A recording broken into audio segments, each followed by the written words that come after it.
Welcome. Can I just first of all congratulate Greg Fell and Sarah Norman. I've stuck at the end of the table. They've both been awarded honours. I did not want them in the centre because they might get ideas above this.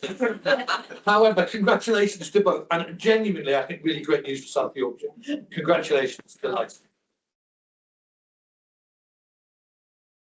Apologies for absence. Emma's not well, as you see here. Kevin joined in. Kevin online, trying to see. Yeah. Moira's on her way too. And Moira's on her way. Okay. Thank you. Declarations of interest. Anything here? Anything new? Grand. Thank you.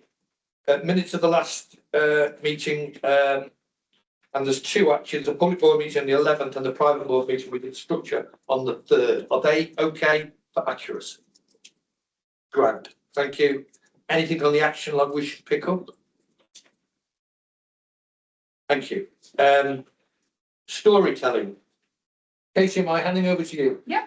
Oh, yeah. Thank Good you. to see you all. Yeah. So really nice board story for you today. Often I come to board, as I will be later, talking about how engaging with our citizens benefits us by ensuring we're commissioning services that meet our community's needs. And this story kind of turns that on its head, and it gives the citizens' point of view about how they benefit from engaging with us and why they do it. And in this instance, it's from a young person's point of view. That's all thanks to the amazing work the Children and Young People's Alliance does, engaging with young people, working with partners in a model that I'm a big advocate for in terms of working with the organisations from our voluntary sector who already have really good relationships with our communities and therefore get the best insight from them. So then I'm going to let Nicola tell you a bit more about what you're working on. Hi, Jill. Well, Thank you. Good morning, everybody. I'm Nicola Ennis. I'm the Children and Young People's Alliance Programme Director. So what you're about to see and hear are stories of hope, which is great when we're starting 2026. Where young people have driven some real change in services and in policies, making South Yorkshire a place where every child can thrive. It's a privilege to lead a partnership where we're thinking about how we can transform health and care with children and young people's voices at the centre of that. And it's essential that our ambition, which we set out in 2021, to reduce health inequalities and create equity across our system for children and young people, aligns with the young people's mantra, which is nothing about us without us. To make this a reality, we commissioned Chili Pep, a youth empowerment charity, to lead the engagement work on our behalf. And together we built a community of practice for professionals to share learning and co-design services, and launched a youth health champion programme, giving young people leadership roles to improve health and tackle wider social determinants. In the film, you're going to meet Cohen, who has supported the Children and People Alliance and wider ICB developments. What you won't know by watching the film is that Cohen first joined Chili Pep. He struggled with severe anxiety and he actually barely spoke. His journey shows the power of time, safe spaces and youth work. He'll also reference The Waiting Game, a board game that's attracted national attention, including the Children's Commissioner for England. The second half of the film features child health equity champions whose work shaped much of 2025. You'll see two young people featured in the film who graduated into paid youth work and now support the Health and Growth Accelerator programme for 16 to 24-year-olds. The Health Champions efforts have caught the attention of the South Yorkshire Mayor, and in the film you'll see three young people invited to join him in shaping the future plans helped by Simca. I'm going to play the film and then I'm going to give you a little bit more of all the different projects and work that the young people have been involved in throughout the year. Here's the film, that'd be brilliant.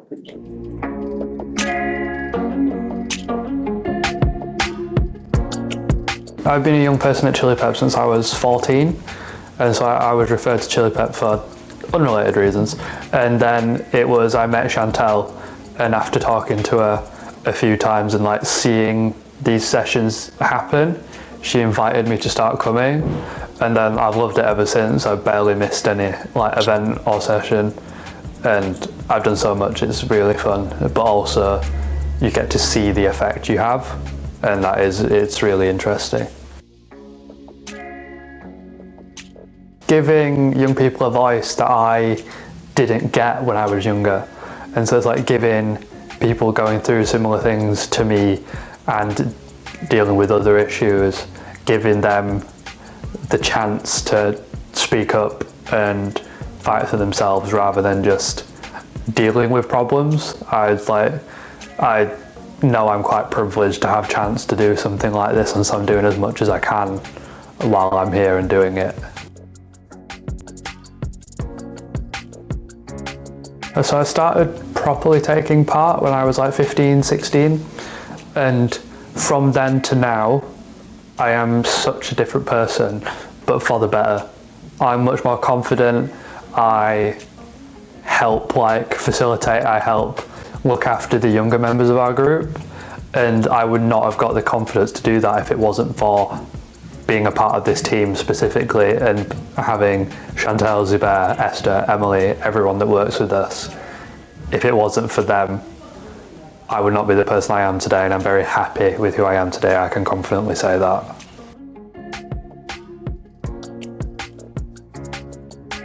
One of my first projects as part of this group was a thing called the Waiting Games, which was 3 games to exhibit kind of experiences that young people have that are quite hard to explain just off the fly. So like there was one for waiting times for mental health services, transitions between young children's and adult services, and then young people being trans. And so it's obviously they are quite unique experiences. Not everyone goes through those, and so we made those games to kind of hopefully help professionals and adults and other young people who don't go through those things understand those experiences to some degree. And we found out that like after an event where we handed loads of them out, they've been played up and down the country, which is incredible to see because I can go, I did that. And then one of the most recent things we've done is the tech service for South Yorkshire, where there's the people that did Tech Shout wanted to do a service purpose built for South Yorkshire, and we got to decide what word it was and how it worked. And so now there's Text A up. And we've got, and I keep seeing posters of it every now and again. And it just makes me really proud to be able to go to like my friends and my family. Oh, I helped, that's a project I was a part of. I helped do that, which I know not many young people get to do.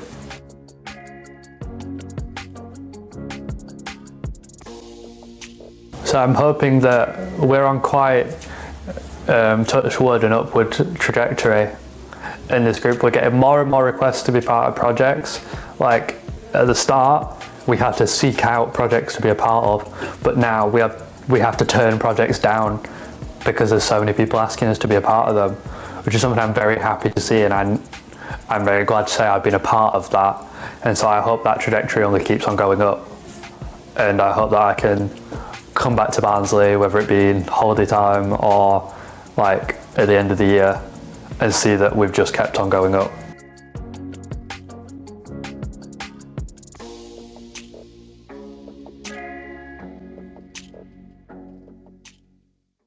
For me, it's about the challenges and barriers that perhaps at some points of my life stopped me living, and making sure that that's not a challenge or barrier for any other young person. I do suffer with cerebral palsy, and I really understand how important it is just to have a disability but still be heard. We should get an opportunity to speak about what we want in our life when we grow up. I think often in society young people are the last people who are turned to when making decisions, and it's important that we have our voice heard.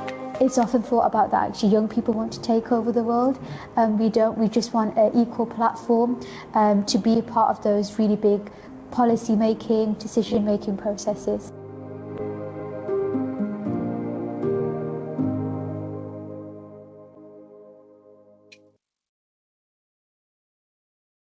I'm sure the power of their voices speak for themselves. Just to also see that the health champions do represent a diverse mix of identities and backgrounds, and they're from all of our 4 places across South Yorkshire. And that diversity definitely brings strength and authenticity to the work that they're involved in. And in the past year, they have contributed to national, regional and local work. They supported the Child Health Equity Framework, the national work with Bernardo's and Sir Michael Marmot, also took part in the evaluation of that work. They contributed, as I said, to the text crisis service, and they thoroughly enjoyed being part of that. They have reviewed the South Yorkshire whole system neurodiversity principles, improving the inclusivity of that, transition services, and they've developed appropriate care and training. They have been in 2 trusts and they plan to be in 4 by the end of the year, looking at your welcome standards and how we can make sure that young people feel as welcome in those spaces. They've contributed to Martha's Row, and they're looking at creating friendly tools that will be used nationally in acute trusts, and they also have created a Youth Health Champion Manifesto. They have contributed to a digital health charter for young people. They've been at the House of Commons and advocated in the Child Health Poverty Strategy, and they've campaigned to tackle LGBTQA and health hate crimes. So they've been extremely busy this past year. There's a lot to come in 2026. So we're looking at a summit, looking at child poverty in July, and lots of other work going on. But I would like to publicly thank Chili Pep in particular for all the great work that they've done in the support in this, and especially to the young people who've worked extremely hard throughout the year in all these projects. So thank you. Thanks. Thanks. A great story. For me, the best bit, I was aware of all the contributions. It's the way the individual grew during giving that was just a fantastic, for me, a fantastic story. So that's great. Any questions or points, Leslie? Thank you. Thanks for the presentation. Really inspirational, good way to start January, I think. What's really important for me in that whole thing is that we've seen the impact, because we've talked a lot with Katie over the years about, you know, it's great to get people involved, but actually does it make a difference? So are we really listening to what they're saying, and are we changing things as a result of that, or are we going through the motions? And I just think it's really powerful to hear some stories where there's been some impact. So thank you. And as you say, Chili Pep do fantastic. They do. Thank you. Please. Thank you so much for presenting that. I think, as Leslie said, you're seeing the difference that it makes, and working as a GP, you see young people with mental health issues. We know that the system is overburdened at the moment, and there's nowhere for them to go a lot of the time. So to have something like this that kind of enables them to shape their own services going forward and their own interventions is absolutely fantastic. So thank you. Thank you. Mark. Yeah, again, thanks. And again, it's not a question, more of a comment. I think for me, obviously we're involved in Swift in Barnes, in work with Chili Pep, and really do value it. I think it just really emphasised for me the importance of partnership. Yeah. Working across different boundaries and different sectors, because there's so many people that have a contribution to play. The demand for young people's service, it is high. Different benefits and different roles that different organisations can play really adds, I think, to the overall experience. Yeah, I think Cohen raised a point as well that I must admit that is striking with me. It's actually about the transition when people actually move into adult services. That's something we don't always get right. I think that's something we do need to think about and make sure that's as effective as possible. Yeah. Sarah. It's probably just worth mentioning that Chili Pep's future is a little bit under threat at the moment because of the early ending of their grant from the HSC, so unexpectedly early. Now, I know we're working with them closely to help them through that challenge. And I think, you know, the ICB has had some involvement as well, but I think they're a great organisation. So I think the more we can do together, to work together to really make sure we can secure their future, the better, really. Thanks, Sarah. Yeah. Speak. Thank you. I think for me it's a reminder, isn't it, in terms of often here at the board about storytelling. I think very much agree with Mark. We've heard, haven't we, that I think partnership working and looking outside the health and care system is often where actually some of the prevention and early intervention and work that really happens, that stops the escalation. And I've seen that story in Rotherham multiple times. So I think it's important for us, isn't it, as the ICB, where we talk about that we're moving into a phase where it's going to be about commissioning, looking at health and care services, but actually, for the storytelling elements of it, we've got to remember that the VCS ecosystem, that if we really want to make a difference and have more fun bang for our buck, as it were, then we can't forget about the VCS. And actually, it's important that we still have some element of relationship with the VCS to be able to support those stories and enhance what we need for patients and residents. I agree. Really helpful. Thank you. Thank you, Nicola. Oh, sorry, Lee. Nicola, I'm sort of painfully aware we're coming towards the end, aren't we, of the sort of Children and Young People's Health Equity Board sponsored by Bernardo's, and it is quite an interesting area. We've got a number of examples where we do really good work around adjunctive or plural services for folk that have benefits beyond health. And we get someone, I think about but beyond, I think about a range of initiatives where we kind of go, this is good stuff, but it's got a more plural range of outcomes. And then we really struggle to sustain that work when this kind of non-recurring funding comes to an end. I think there's something for us about board about going, I do think there's something in this space about philanthropy and thinking more plurally about how we get some funding in to secure some of this ongoing work, because it would be an enormous shame if all of that work that Bernardo's has sponsored in that Child and Young People's Health Equity Board candidly fizzled out because we struggle to work out how to sustain it. And we've got so many examples now where we kind of get a bit of non-recurrent resource from somewhere. And I do think we do need to think more plurally about corporate social responsibility rather than philanthropy, because I think if some organisations knew we're about to potentially switch off hugely important services because we can't quite get our together in terms of the machinery of the state going, how do you fund these more plurally? It seems like an enormous shame. So we've got the Child and Young People's Health Equity Board on the 21st, which South Yorkshire has been 4 ICBs that participate in. And I think it's a conversation we need to take, I think, back into that forum, Nicola, to kind of go, how do we sustain some of this work we might not come in? No, that's a really good point. Really good point. Nicola, Casey, thank you very much. That was great as ever. Really appreciated it. And that was right, good way to start the year. Okay, next agenda item, Chair's Matters. I only wanted to say one very brief thing, having congratulated our award winners, was that following our discussion on the 3rd of December, we clearly launched our consultation with our staff and have requested voluntary redundancy. And they've come in and they're being considered. I just think it's important the board just remembers what people are going through at the moment. It is really bloody challenging as individual members of staff and also as leaders who are trying to take people through this. And I just thought it was important that we didn't forget that, because this is going to be an issue for the next 6 months around this organisation. I know individual members of staff are feeling it. I know the leaders who are trying to take people through it are feeling it. Just important that we understand that.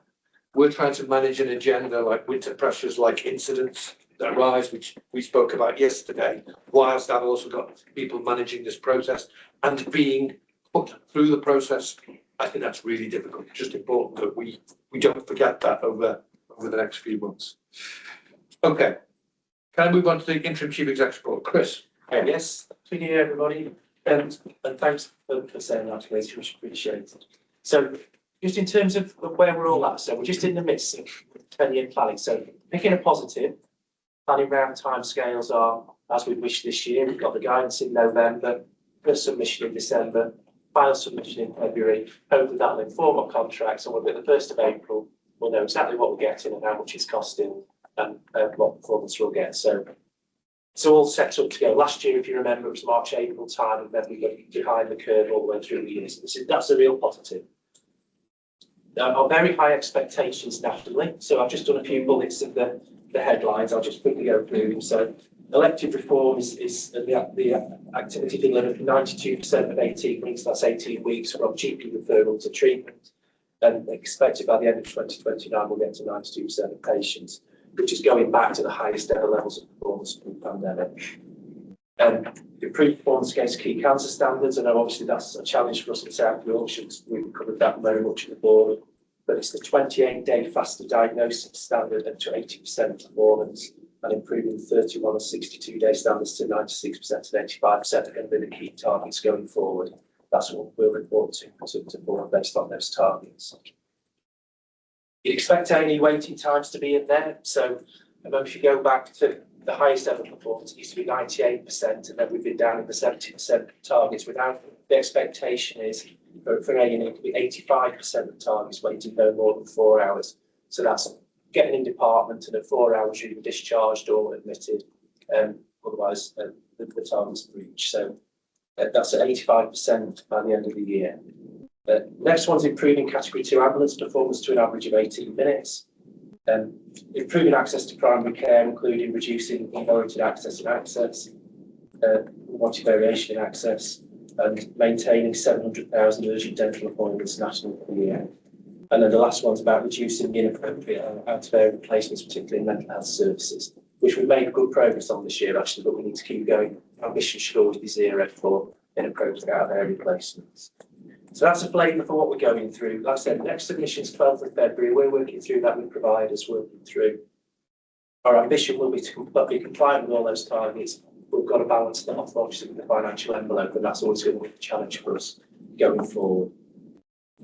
Just one other thing, they did announce there'll be 300 million worth of capital funding for technology, and there's an ambition to have 250 neighbourhood health centres, which, using my assumption, this is not based on any announcement, I would expect to use 250 if it was fairly shared out. You'd expect each of our places to have a centre. So that's the logic I'm following, but obviously that's not to be confirmed. So that's planning. Just in terms of organisational change, Piers covered it off a bit, but this is the sort of the formal bit. So we're in a 54-day consultation. The legal requirement is a 45-day consultation, but we extended that in recognition that we were over the Christmas period and we thought it was appropriate to extend to 54 days. We launched on the 27th of November and we close on the 19th of January. The headline figure is that we'll need to reduce from approximately 850 whole-time equivalents to 510 whole-time equivalents, which is 340 whole-time equivalent reduction. That's the headline. Obviously, you've all seen the consultation document. There's a few headlines out there in the report. I won't go through there, but obviously, if anyone's got any comments, feedback, please feed them to that consultation process. Time to do that, and obviously that'll be taken into consideration. The executive will then take that into consideration, all the feedback. There'll be a revised report, and that'll come back to board in February. I think we're scheduled to come back. So it'll all come through due process, and then we'd implement after the board had signed off that final report. That's organisational change. So just on financial position. So we're currently reporting that's at month 8, which is November, and we're 11.6 million behind the plan as a system. So that does mean that our deficit support from quarter 4 will be under challenge. We haven't had a formal negotiation, but we are aware that that will be definitely under challenge going forward. Leo on his financial report. Comparing to other systems, we're in it's never good to report a deficit, but let's just say is that we are comparable, at least comparable to other systems in terms of system deficit. Our deficit sits mostly at the ICB, where in other systems it sits mostly in providers. So that is a point of difference for us, which we'll have to consider as we go into next year. If you can be positive when reporting a deficit, we did have an efficiency programme of 97 million this year, and we are confident now delivering the 97 million efficiency programme, which is the biggest efficiency programme we've ever attempted as an organisation. And the staff have absolutely pulled out all the stops to do that. The problem we face is we've had additional cost pressures that are higher than expected, particularly in right to choose in ADHD, weight loss drugs, and continuing healthcare, which we cover in more detail. But it's just a case of they're the areas which have driven this deficit. So that's the financial position. Just in terms of the Integrated Care Partnership Board, the latest guidance did talk about the uncertain future for the ICB. It's something we certainly value and will look to maintain a model going forward. That's currently under discussion with ICP partners. The key work that the ICP's been delivering is around pathways to work. There's a recognition of 70,000 households in South Yorkshire where there's no one in work. And Christine, as our executive lead, has been leading this. We are setting ourselves a target of supporting 950 people a year while particularly at risk of falling out of work due to musculoskeletal problems, chronic pain, depression and anxiety. So that's the sort of idea. We've had a more detailed report previously, we'll continue to report, but just so the ICP has done an amazing job in terms of overseeing that. And that's a piece of work that wouldn't be done on a place-based basis. It needed a South Yorkshire vehicle to deliver it. And that's the sort of thing we'll need to look at going forward.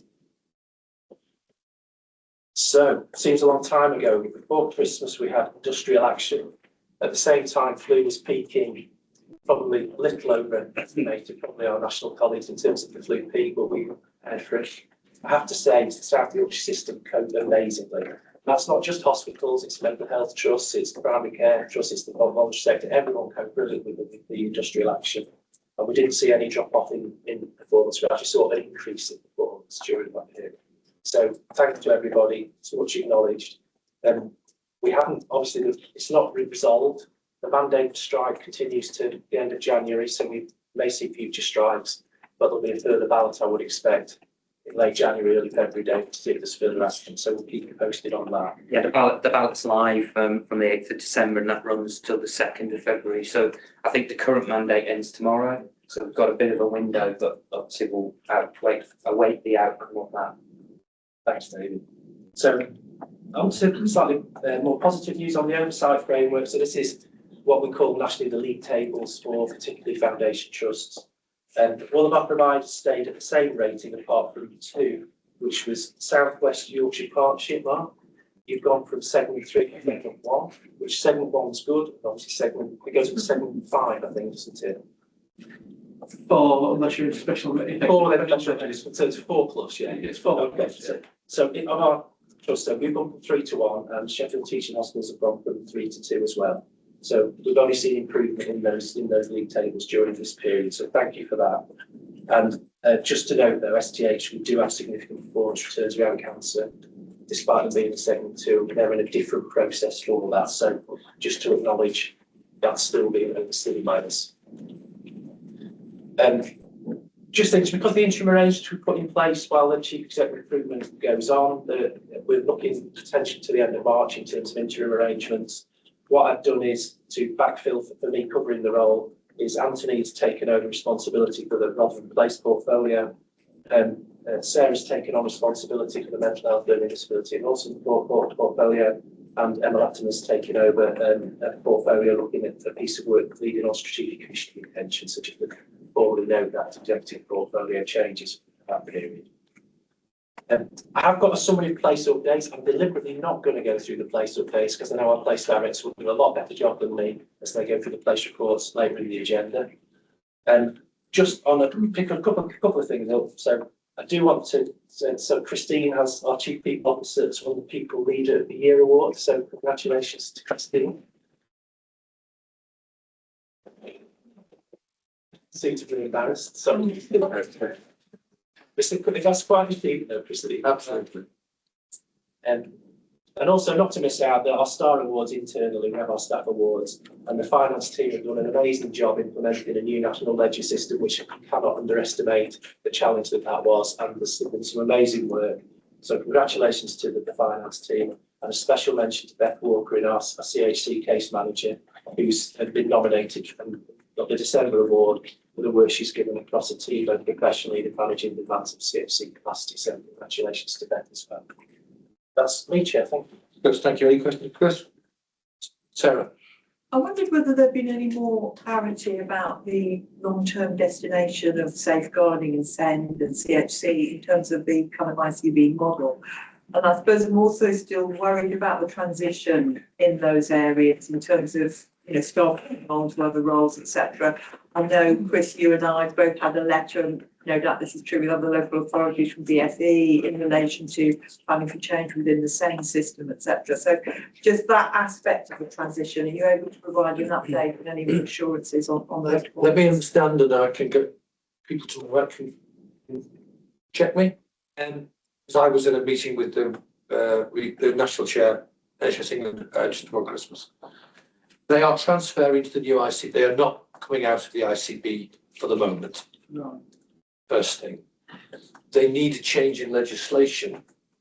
Change in legislation generally about the abolition of NHSE, and that's what the legislation is about. Is not due for another 15 months. And we don't know at this stage whether those changes around CHC, safeguarding and send will be in that legislation to provide change.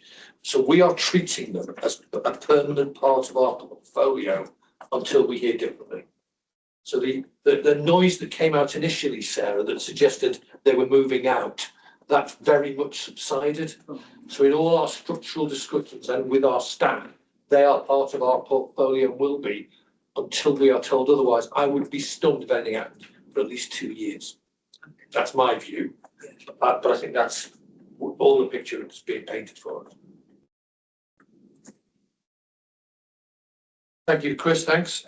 We have no formal questions from the public, so we can move on to the board assurance framework. Mark, please. Thank you, Chair. We'll take the report as read and note that it represents and reflects the ongoing risk management processes across the organisation, summarised in the papers that are presented and also in the principal governance meetings that are highlighted in the cover report. I'd also like to thank Alison, Ruth and Abby with my team who run the process diligently every month, week and day, it feels. I do want to just flag though that we will be bringing this iteration of the BAF and the risk management framework to something of a conclusion aligned with the changes that will be reflected in the board. So during Q1, we'll bring this to a conclusion, we'll revise and refresh the BAF going forward, and obviously the board will be fully appraised and engaged in that way. Thank you. Any questions for Mark? Thank you, Mark. Involvement update report, Katie. So as the paper and the cover sheet say, this is our regular update to the board on the work we're doing to involve our citizens. It's due every 6 months. This is 8 months since the last one, I think, because obviously, as the board knows, with the extra meeting that we had in December, there was quite a lot of involvement stuff happening around IVF and gluten-free. So we delayed this one slightly because of that. Just a couple of things to draw your attention to. Paragraph 2.2, which is about the Harold Street work. I think it's a really good example of, as Leslie referenced earlier, engagement where we are able to really evidence that we've listened to what people have said to us and the outcome that we've taken. This is a result of the engagement that we've done. A very quick mention of the Insight Bank, because it's coming on leaps and bounds.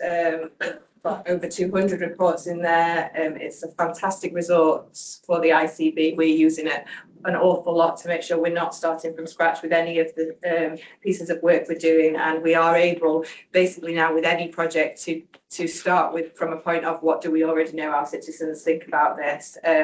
My team are still out there meeting partners and helping raise awareness and encourage others to be able to get the full use out of it that we're getting out of it, and obviously with that comes people more willingly putting their own reports in there as well.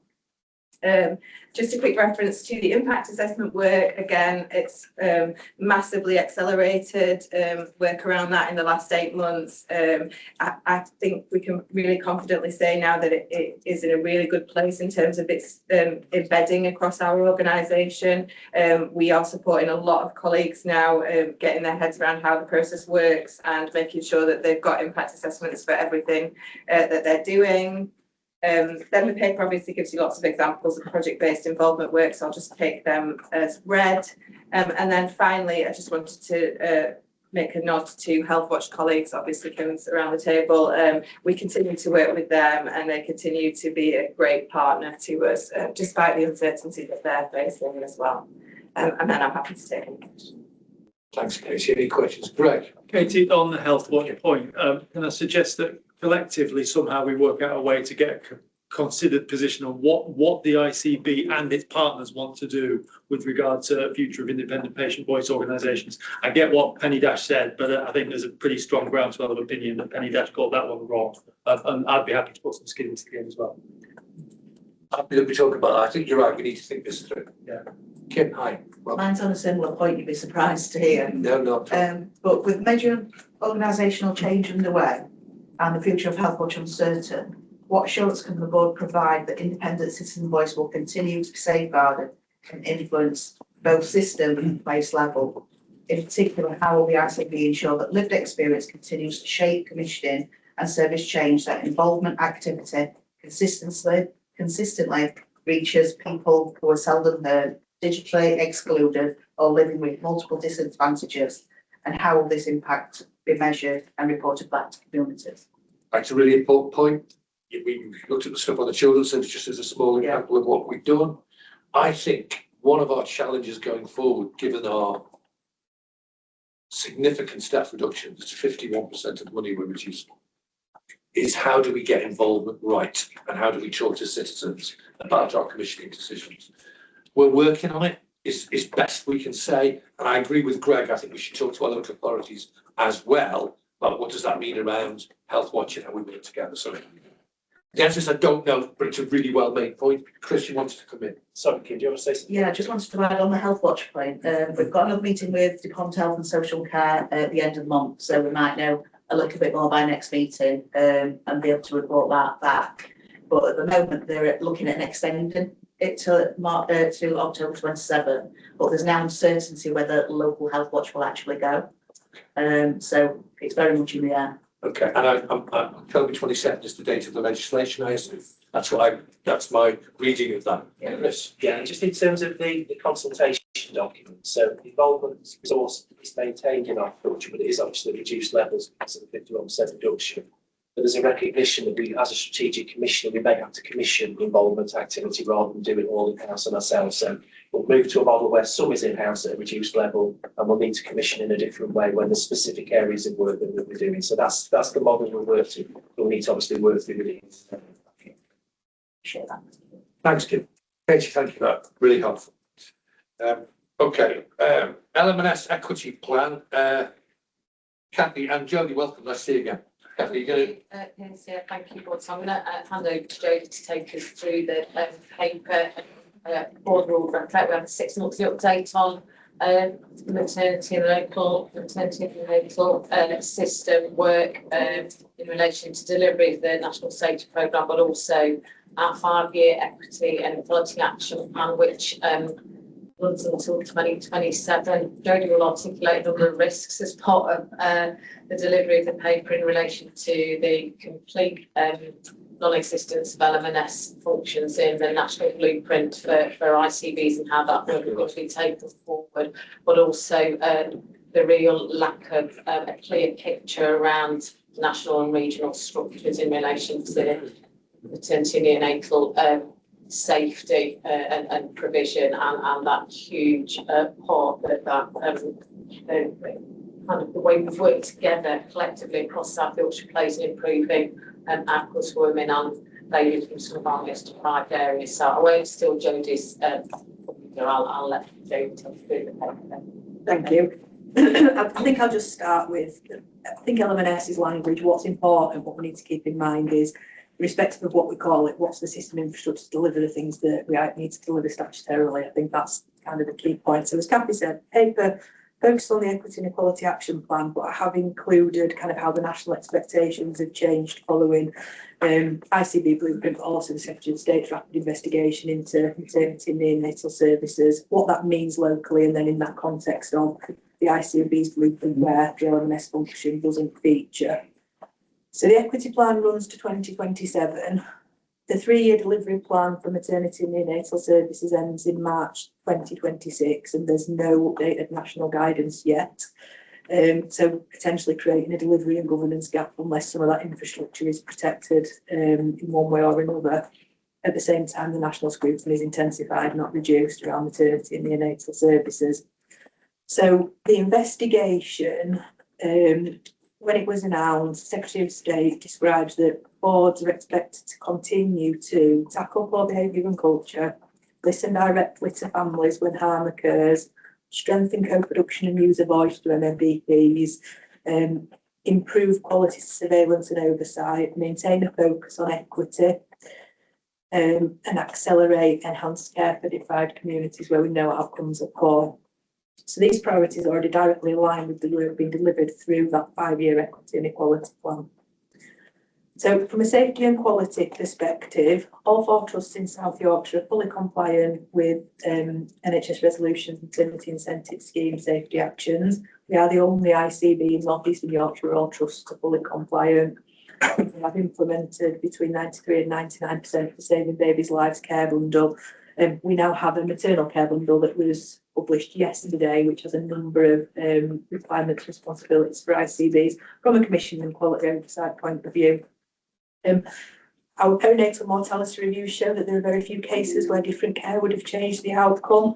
So clinically, our safety systems are strong. Any further outcome improvement really depends on prevention and with health inequalities. That's where we see poor outcomes. Touch a bit on kind of culture, leader and workforce within the paper. I won't focus lots on that, but we kind of commission and deliver lots of perinatal culture and leadership training, birth rights, cultural competence, leadership and development across the system, all of which clearly impacts on safety. So from a user point of view, we have participated in the National Maternity and Neonatal Independent Advocate pilot, which is a bit of a mouthful, but essentially a role that supports harmed and bereaved families. Our pilot was kind of the most successful nationally with the highest referral rates. It's not because we have higher rates of adverse outcomes, it's because of the openness and transparency and within our system and engagement. This role has improved family experience, strengthened learning from harm, really delivered some practical, tangible improvements in systems and processes and really influenced system-wide change.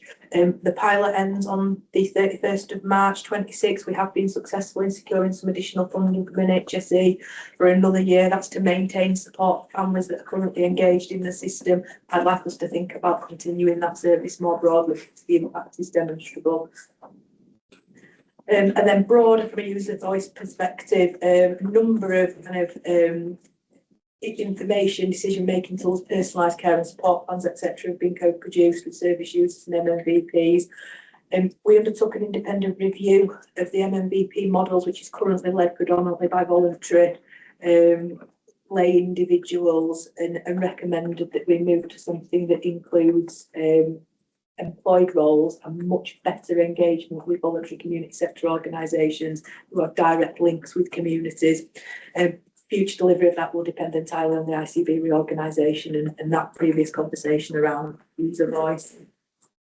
So just in terms of inequalities then and where impact has been made, contextually, South Yorkshire, we have the 4th highest proportion of mothers in the most deprived areas in the country. We have the highest maternal obesity prevalence in the country.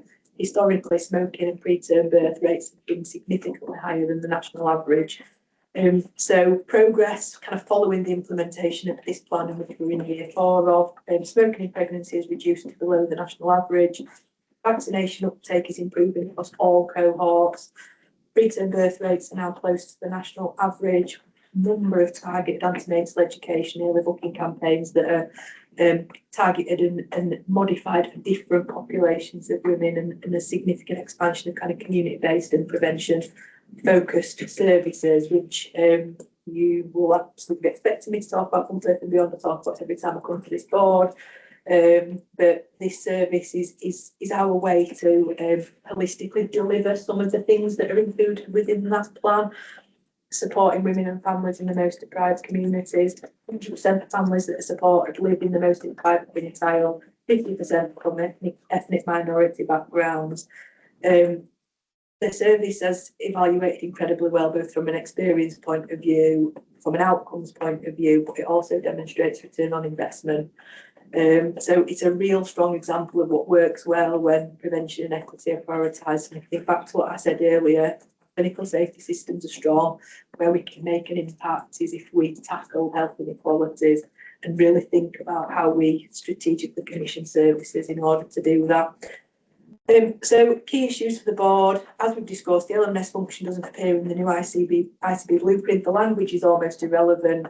What's important is that we're able to deliver statutory maternity commissioning functions, thinking about that broader than acute kind of service provision, quality and safety surveillance, continued focus on equity and equality, user voice and co-production, and system transformation and prevention. Without any replacement structure, there is a risk of fragmented oversight, lost system intelligence, slower progress on equity, reduced ability to respond to the national scrutiny, which we know will come following the investigation findings, and a failure to deliver our plan through to 2027. So what I'm asking the board to do is to note the progress and impact to date, recognise that further improvement really depends on prevention and tackling inequalities, to consider how the ICB will maintain maternity commissioning, quality oversight, equity and user voice functions within the new operating model, and then ensure that the statutory responsibilities and nationally required expectations continue to be met. Really helpful, thank you. And in a sense, it's maternity is a really good example of how does the ICB operate in the future. Use a number of services, which says you're not there to provide services directly, but how in the past we can have maternity services by saying this is how many births we expect from STH, Rotherham. Actually, we're going to have to commission in a fundamentally different way. But how do we encourage trusts to reach out into communities, into deprived communities, to make the difference? Because I think you're right. You get the service up to a level of safety that, and you give us some confidence about that. We're going to make a difference now. It's all about reaching out into communities on an equity basis.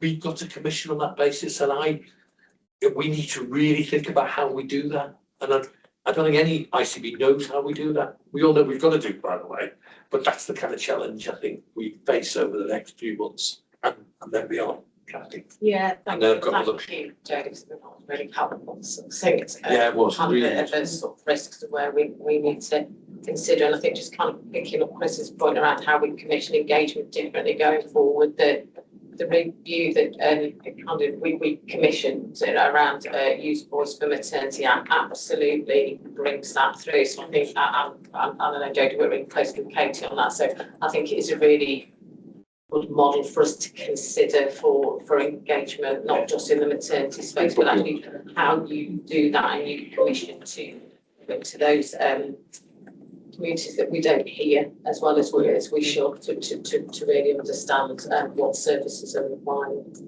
I've got a number of minutes. I've got Greg, I've got Moira, I've got Leslie. Greg. Thanks, Jodie. Great report. Good, succinct. Thank you. Three things. One, I talked what you said about pregnancy and avoidable risks. I'm pretty glass half full on that, not glass half empty, and that's just a testament to those who doggedly do the right thing consistently, day after day, week after week after week. That stuff doesn't happen by magic. So it's worth thanking folk for that. I'm not convinced we have the highest smoking at time delivery in the region by a long stretch. In the country by a long stretch. Second one, I talked what you said about LMNS being absent from national blueprints. I would welcome some assurance on what's the plan going forward, because this is really high impact, high profile, and actually works really well. I don't know what the plan is for that. I know you're saying I don't know, but I think I'd welcome a bit more assurance on that in the future. Last point, you mentioned the multiple national investigations. It's an observation. None of them mention the gross under-resourcing of midwifery. I'll leave that thought there. Thank you. Moira. Yeah, thanks, Chris. Greg's picked up the point I was going to make really, which is, given that we've got that investigation, should we as an ICB be asking for more assurance from the centre really about what is the national position on all of this, in terms of what is required to manage that sort of quality infrastructure that really is actually making a difference.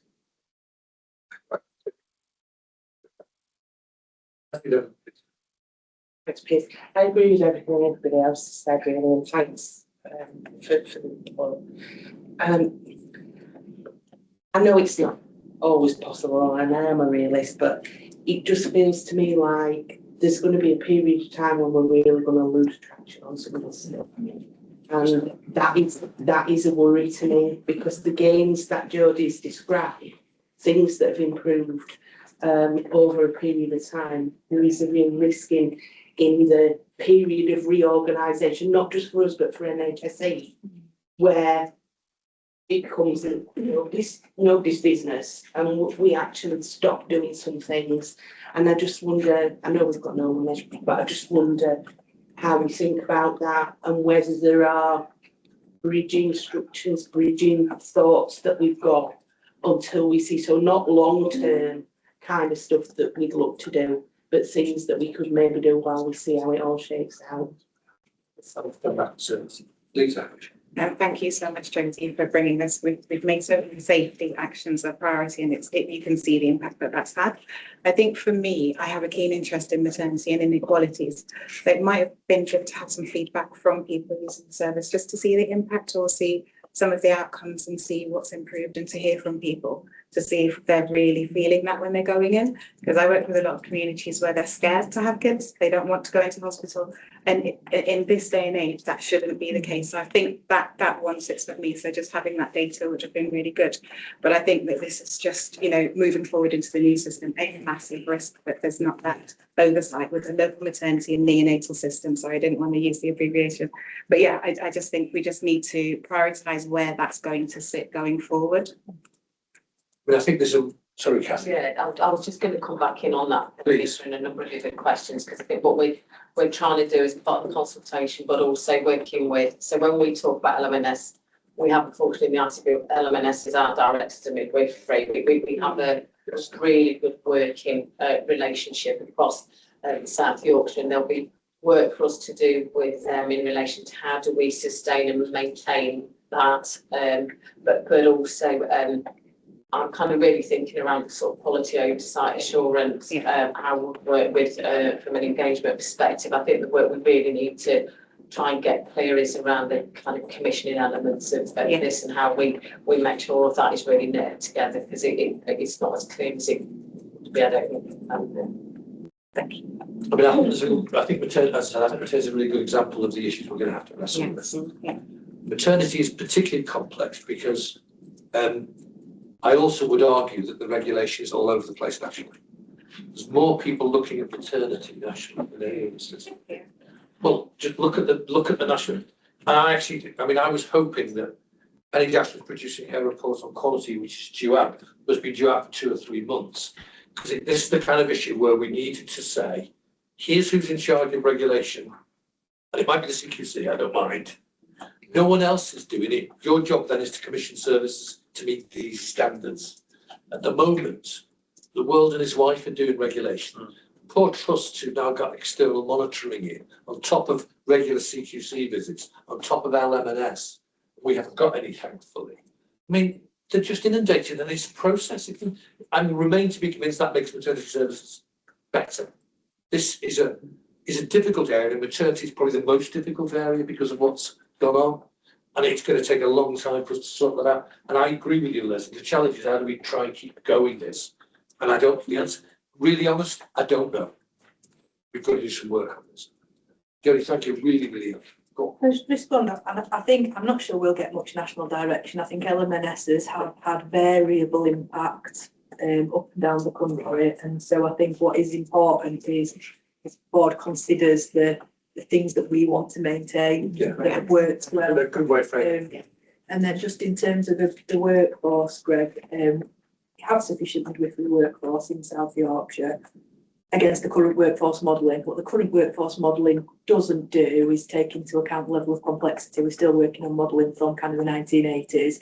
And so with the system, we will start to try and factor into that birth rate plus some of the complexities, the level of caesarean section rates, for example, the amount of time that you need antenatal appointments when 50% of our women live in the most deprived areas, in all of those sorts of things. So I understand why workforce is a preference. There is a bigger picture around midwifery workforce. And should you say that's been one of the major successes of the LMNS is actually distributing midwifery trainees around the patch in a way where they go to where it's needed. Because what you find is units that are fully staffed always are easy to recruit when people go there. And what we've done is we've supported and targeted workforce there in a way I don't think other areas have ever done before. It is unique to this area. So that just probably, I'm sure there's many other successes, but that has been one of the key successes, Joe. Really helpful discussion. Jodie, thank you for leading that through that. Clearly a bit of work we've got to come back to. Thank you. Thank you, Jodie. Okay, partnership updates. Sheffield, Ian. Yeah, thanks, Chair. Morning, colleagues. So we've got a number of updates to give.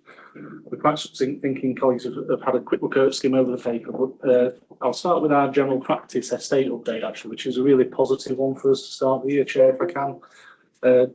Foundry 1, which has been reported a couple of times to board, has been in progress. We're about to get the keys and hand over, which is really good. A £10 million estate opportunity, net zero. I thought I'd just say a couple of things around what's behind the bricks and mortar, really, because that's the actual how we're going to use this building. So it's in one of our most deprived parts of the city. It brings together 2 practices from 4 sites.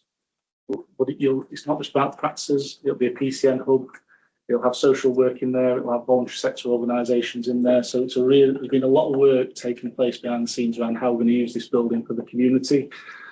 You could describe it as a neighbourhood health in that space. So it's really, really positive for us. Interesting, I was up on site just before Christmas. I had a really good experience there, as you can see in terms of the building. One of the things I would say, which has given us confidence in the amount of work that's happening with the community as well, in trying to ensure that it's fit for them.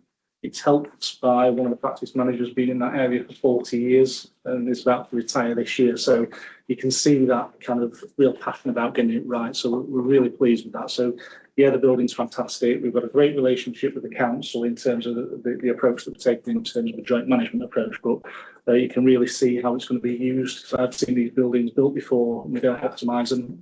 This one, I can give you some assurance that I really think it will be.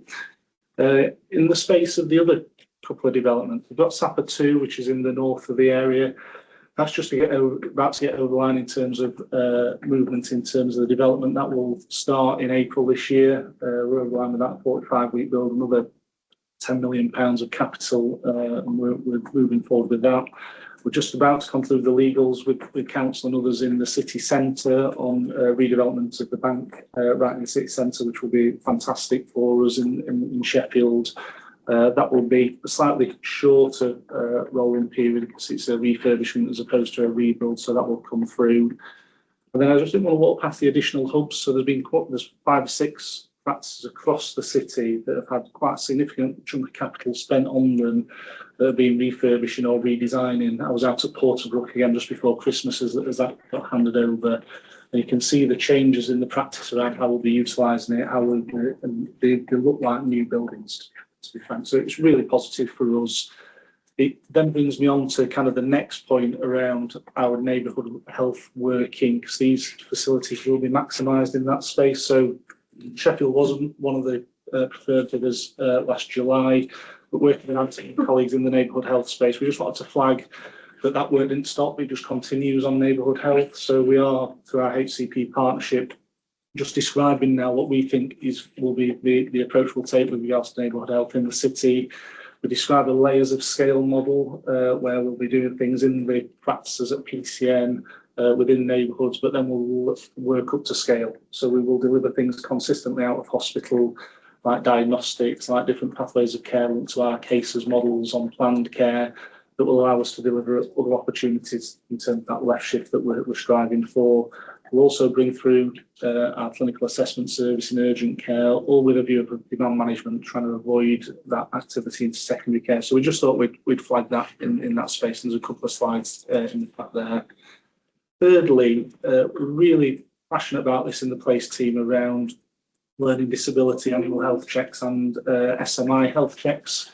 It's one of the areas that as a place we've had positive performance on over recent years, and that's been a concerted effort for some of our most vulnerable individuals in the city.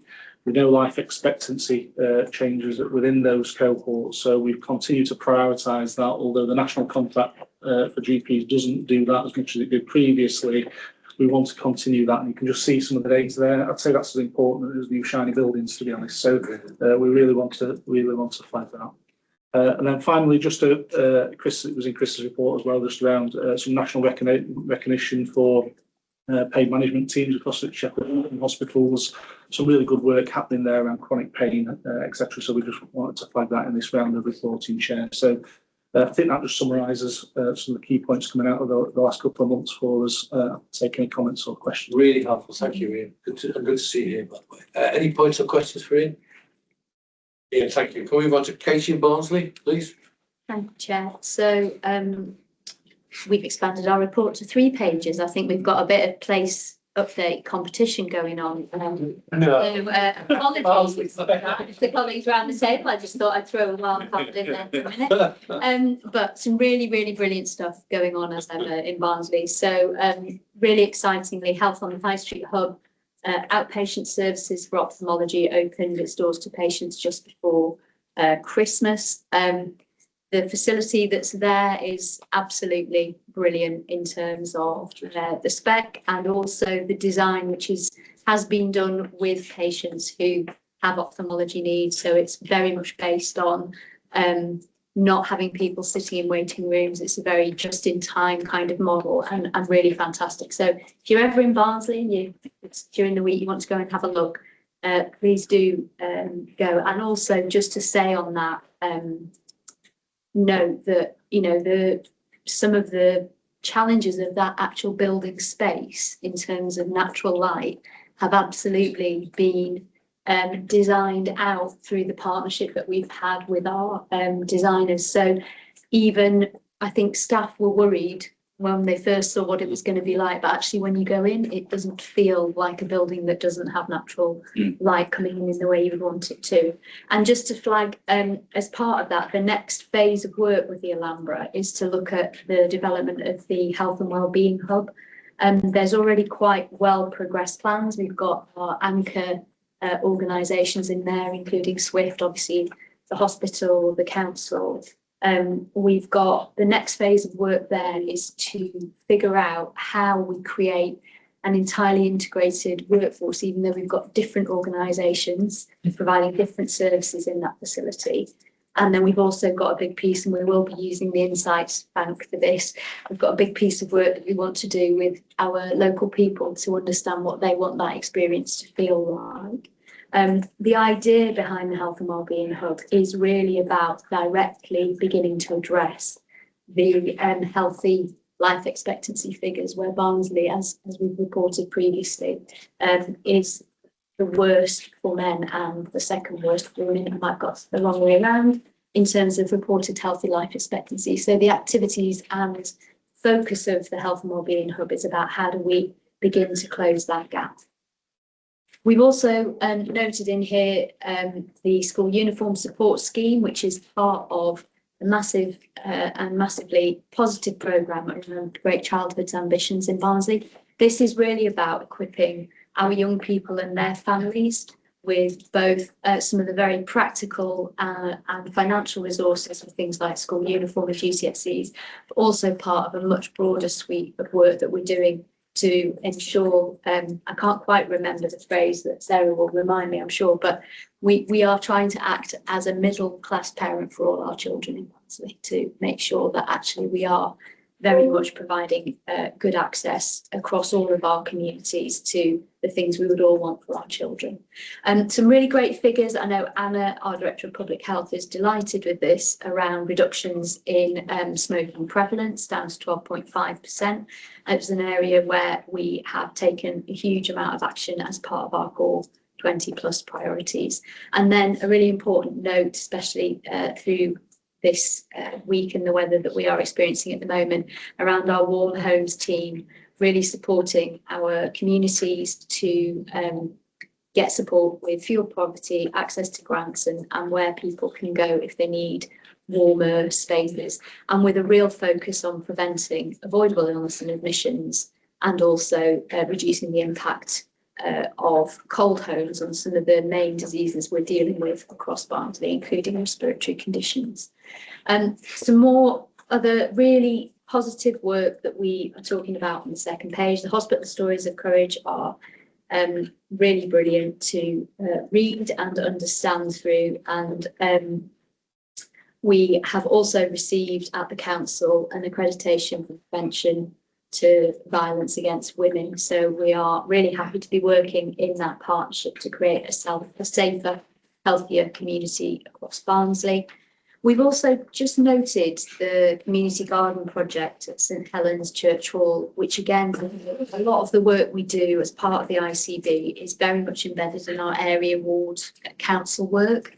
But this one, again, we're working really hard with our services in Swift to really connect up the work that we've got that's happening in the community sector, the work that we're doing to produce food and supply the local community pantry there, and then how we link that into some of the services that Swift provide for us, including cardiac rehab, and then more active proactive, beat the streets, and the work that we've been doing around helping people move more, which is one of our big challenges across the borough, and seeing a 6% rise in children achieving the recommended activity levels and a 5% reduction in inactivity, especially again for adults with long-term health conditions or disabilities. So huge amount of work going on, such a positive feel and story for Barnsley.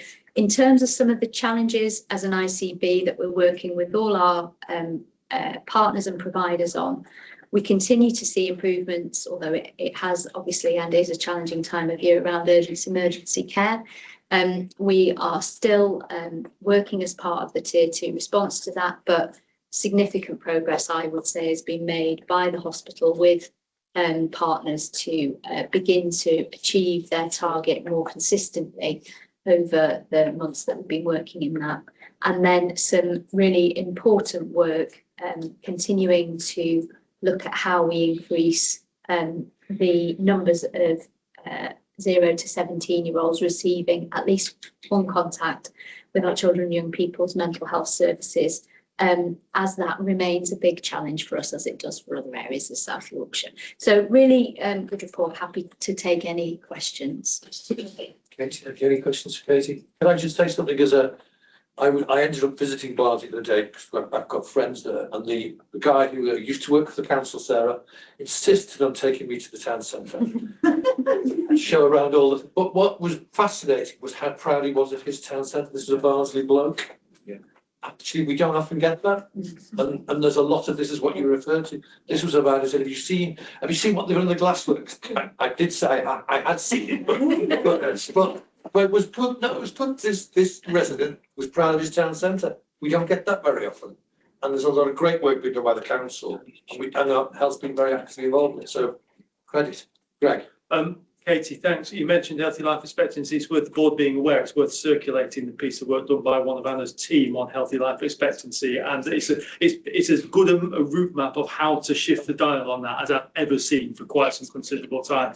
The registrar that did it did an absolutely amazing job. It's worth circulating to the board. Circulate that. I think Access Forward would value that. Thank you for saying that. I'm going to nick it. I was unaware of it. Sarah. Just on health on the high street, it's worth perhaps colleagues knowing that Fiona Edwards visited before Christmas. She was very, very positive about the model, really saw it as a national exemplar.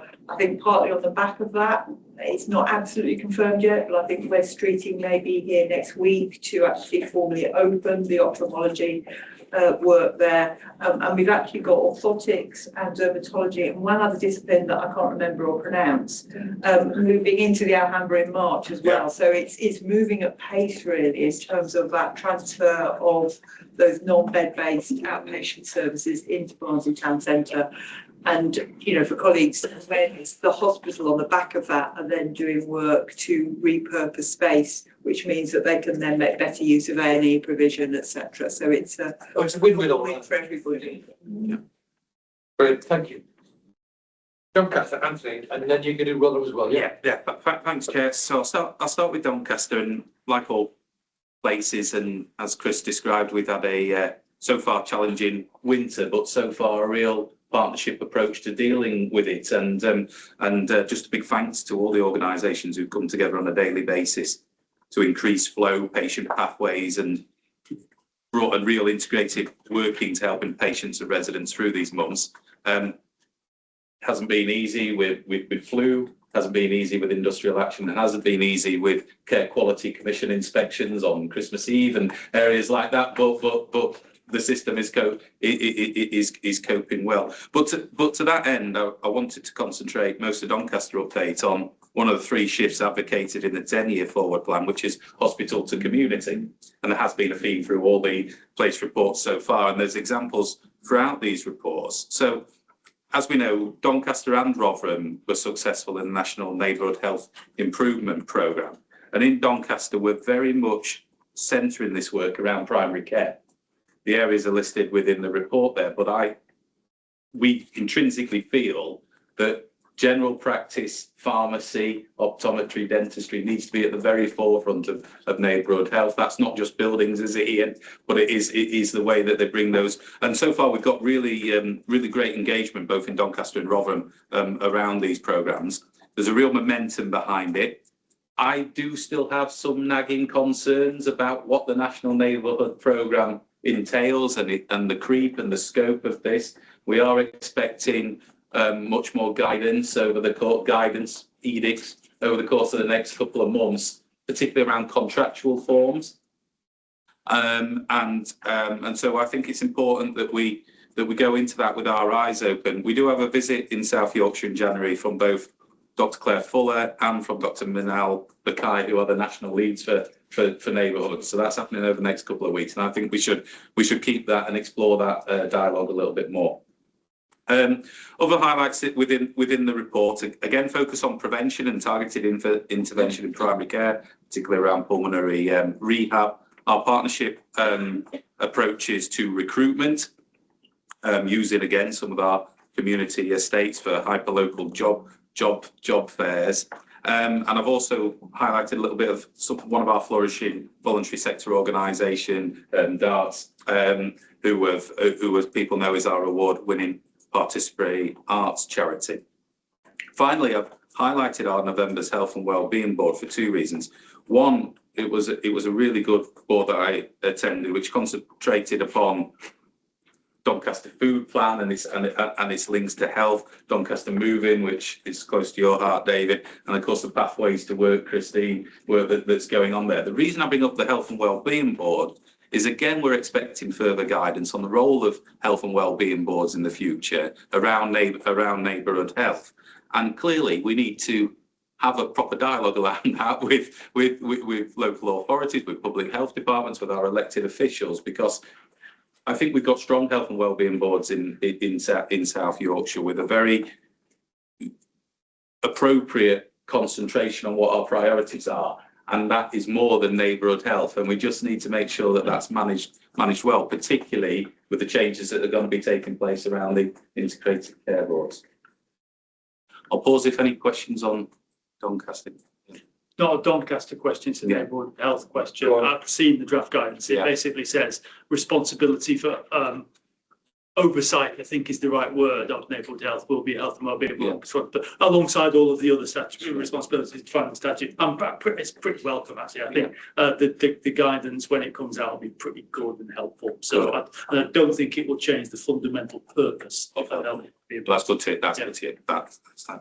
Any other points of Doncaster before you move on to others? Any other questions? No. Do you want to go to pick up Rotherham then? Yeah, so the biggest thing to report from Rotherham is the strengthening of Executive Place Director. I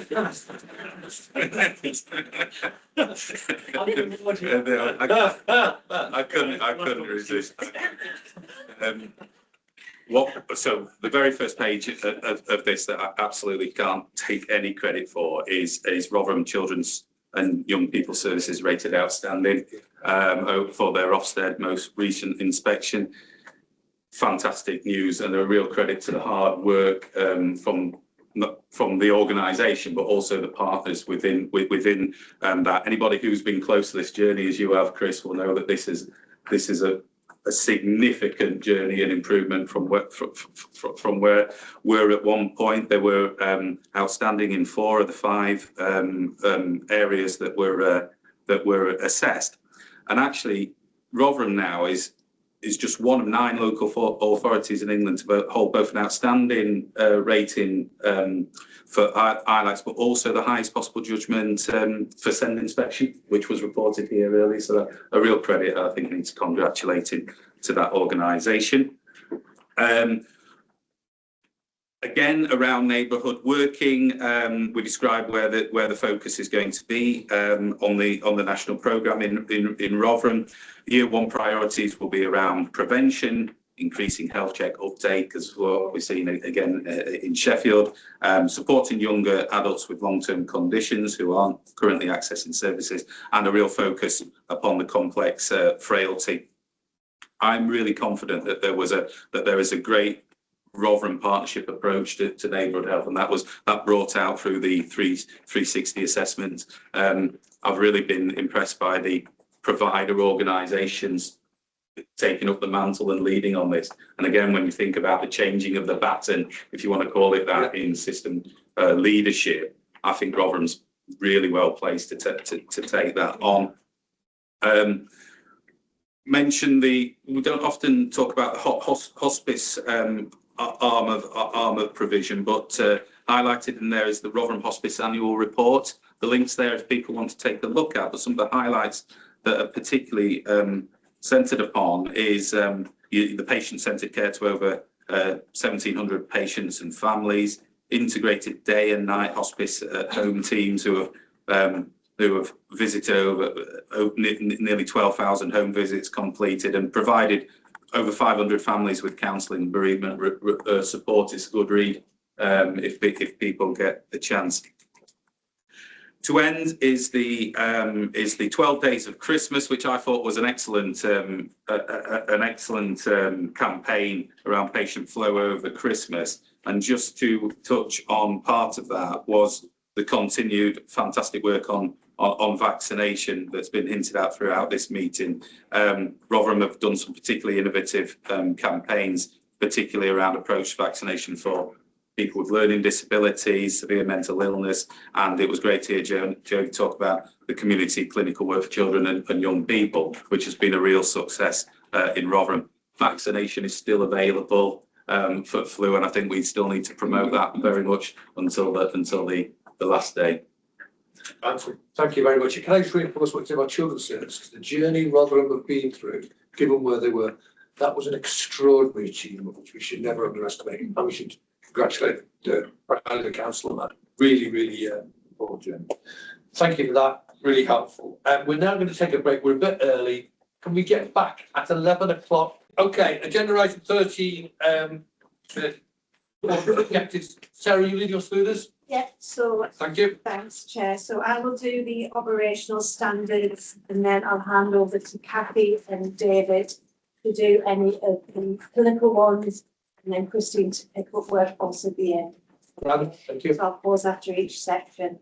So you've got the report as read there in terms of the IPR.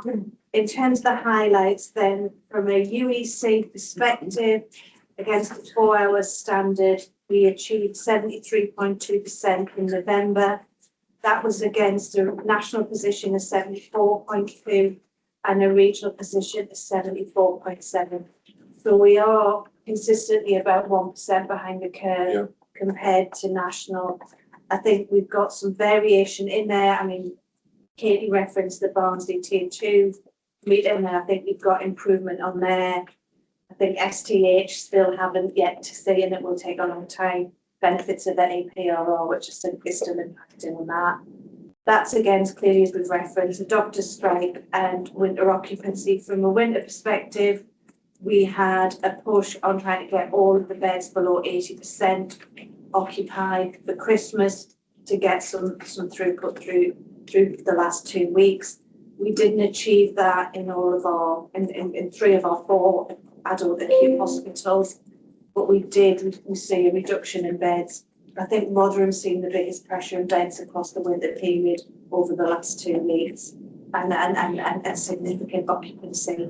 But even through all of that, we've managed to keep the ambulance handovers as a system, and as the North East North Cumbria, we have absolutely, in terms of ambulance handovers, significantly reduced the amount of time patients are waiting in ambulances. So a lot of credit has to go to the hospitals there in terms of how they manage that.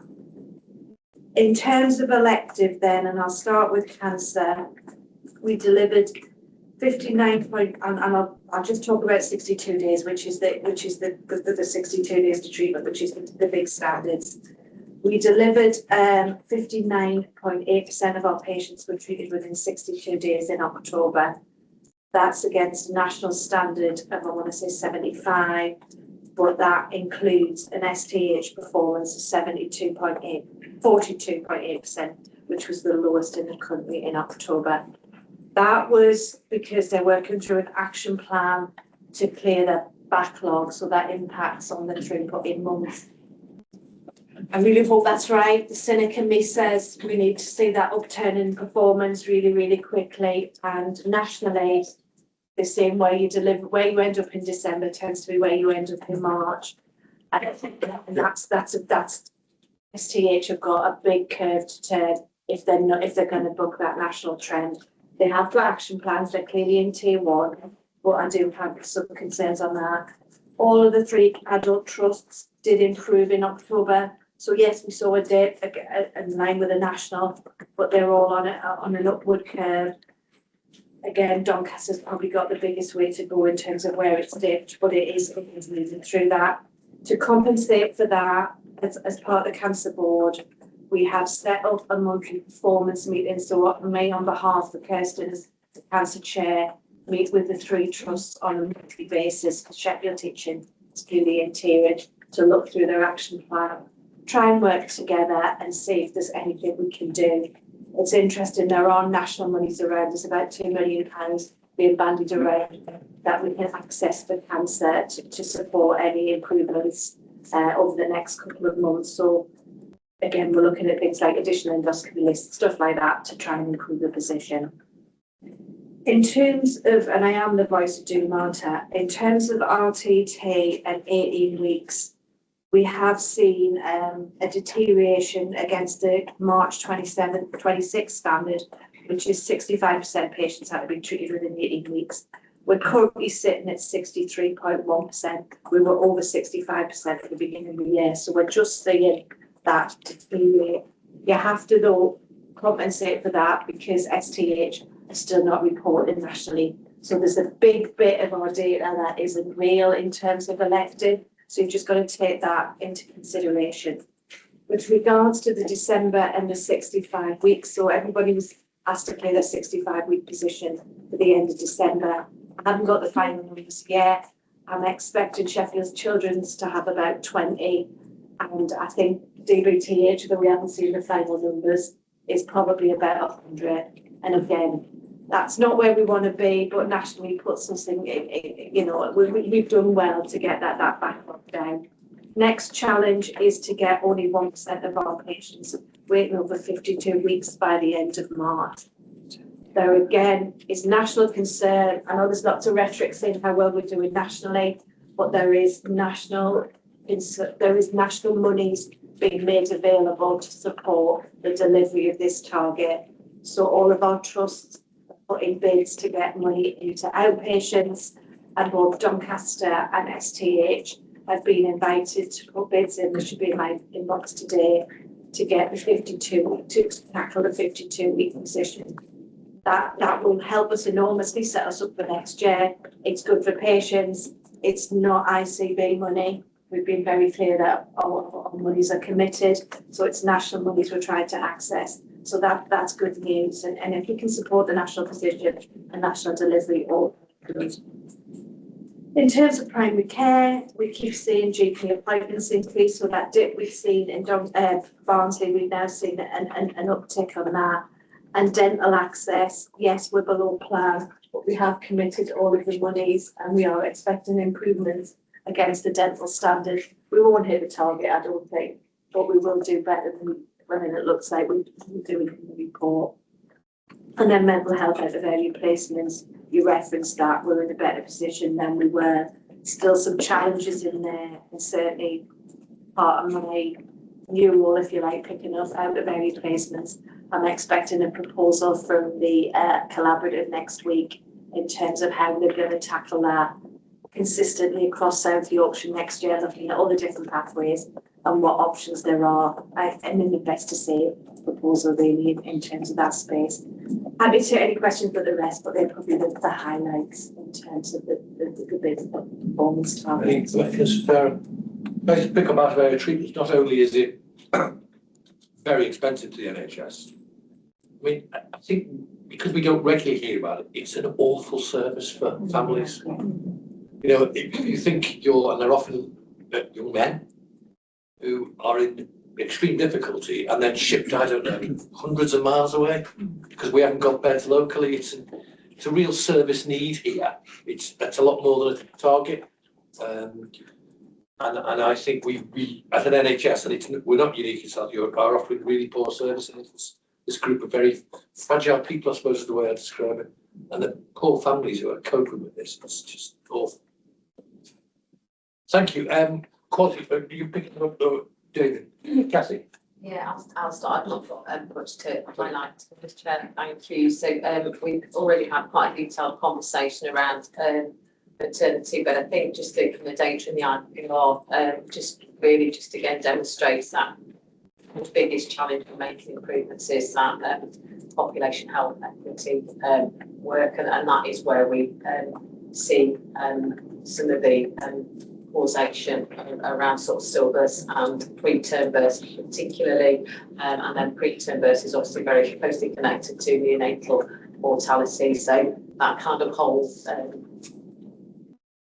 really is around the work that we really need to do in relation to really continuing to that equity, if we are going to make the strides we want to make around better outcomes for babies and mothers. There wasn't anything else I was going to particularly pull out, Chair. In the report, we talk about an increase in C. diff rates in all of our organisations, but we're struggling nationally with C. diff rates. But actually, there's been a significant amount of work done across our organisations, and despite the fact they're over their national ambition target, they are all making improvements. So actually, the C. diff rates are coming down. I read about this. What I didn't understand is why C. diff is appearing to be a problem nationally. Have we got any kind of sense of that? I think there's a whole raft of reasons in relation to antimicrobial usage, etc., since COVID. It's probably everywhere.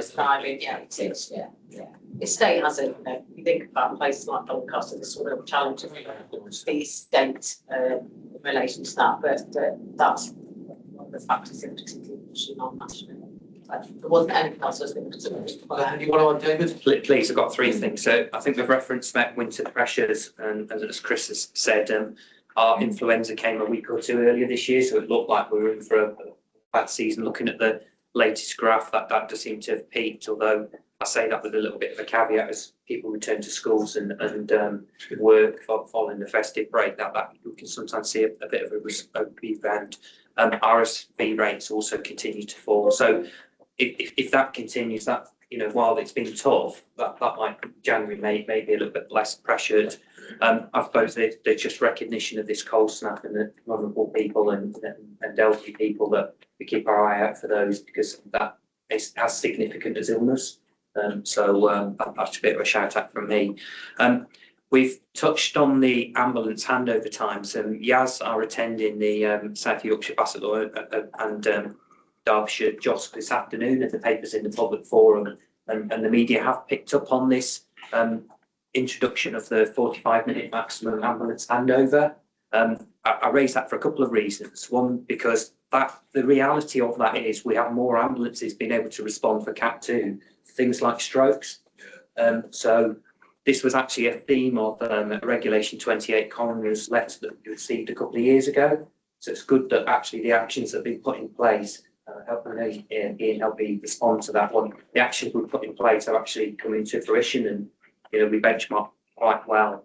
The final thing is a sad thing on Regulation 28, because the ICB has received its own Regulation 28 just in the last couple of weeks, following a sad case of a young man who the coroner's verdict was it was a drug intoxication of prescribed medications.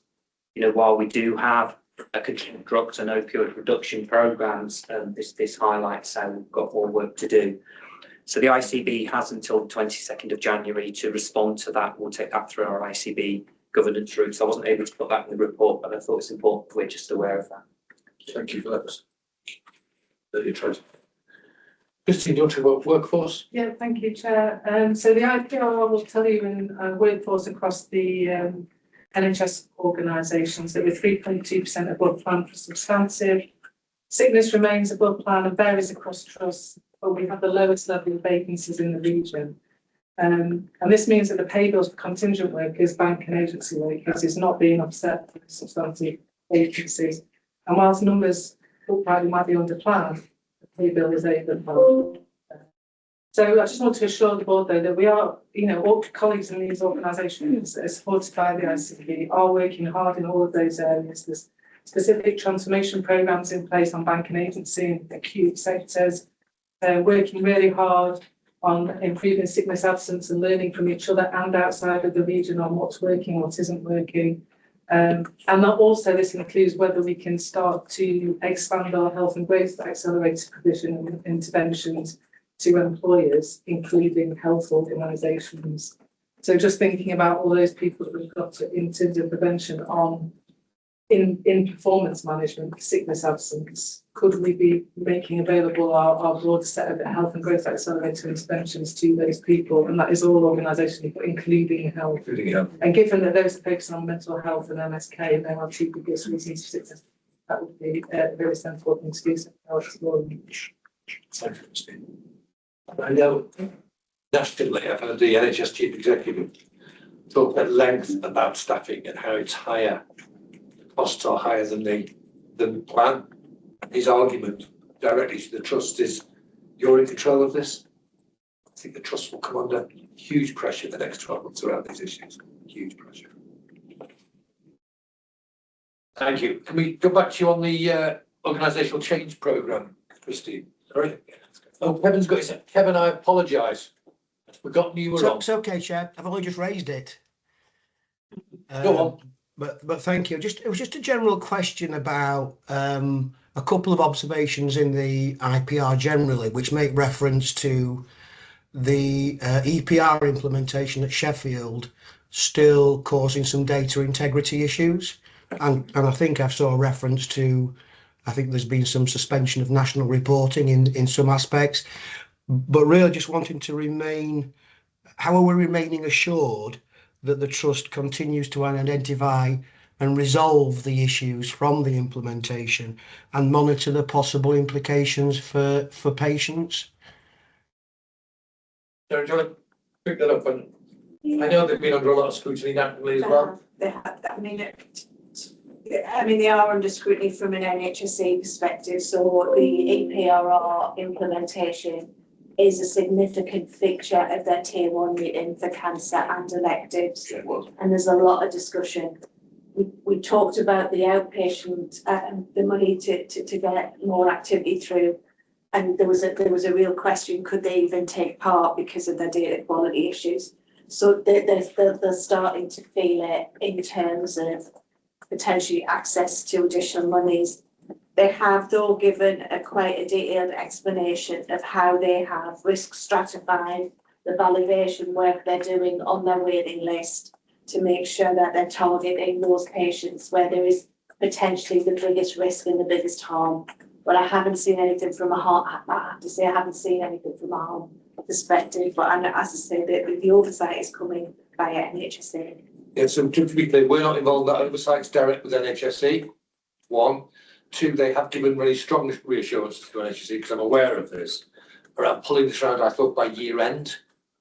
But those of us who have been involved in the implementation of electronic patient records, this is not unusual, I'm afraid to say. What I can't work out, this does appear slightly larger. I have to say, having done EPRR 2 years ago, didn't go off national reporting. So this, for this long period of time, is unusual. And that is being heavily scrutinised by the centre, I know that. And it's distorting the national figures because it's such a big provider. So I think the answer is, we can't give you reassurance. Kevin, can I be honest about that? And that reassurance has been sought at all levels. The real issue. Thank you, Chair. Thanks, Chairman. ICB Running Cost Reductions Organisational Change Programme. Christine. So we've talked about this, Chairman, in its hazard report, haven't we? You mentioned it in your report, Chris went through some of the deadlines, but I suppose it'd be just to give you a bit more granularity on the process. So our first round of voluntary redundancy closed on the 18th of December for most colleagues. We did, by exception, agree some late applications for sickness for some individuals, plus a group of colleagues who had a particular issue around multiple roles, which we weren't able to clarify. So that closed on the 2nd of Jan. We had approximately 190 applications. You might say, well, you should know exactly. Well, I do know exactly. Just working through eligibility. So there's an eligibility criteria. So we're just working through that. So it might shift slightly. So I think that is what we would say is a positive response to the voluntary redundancy scheme.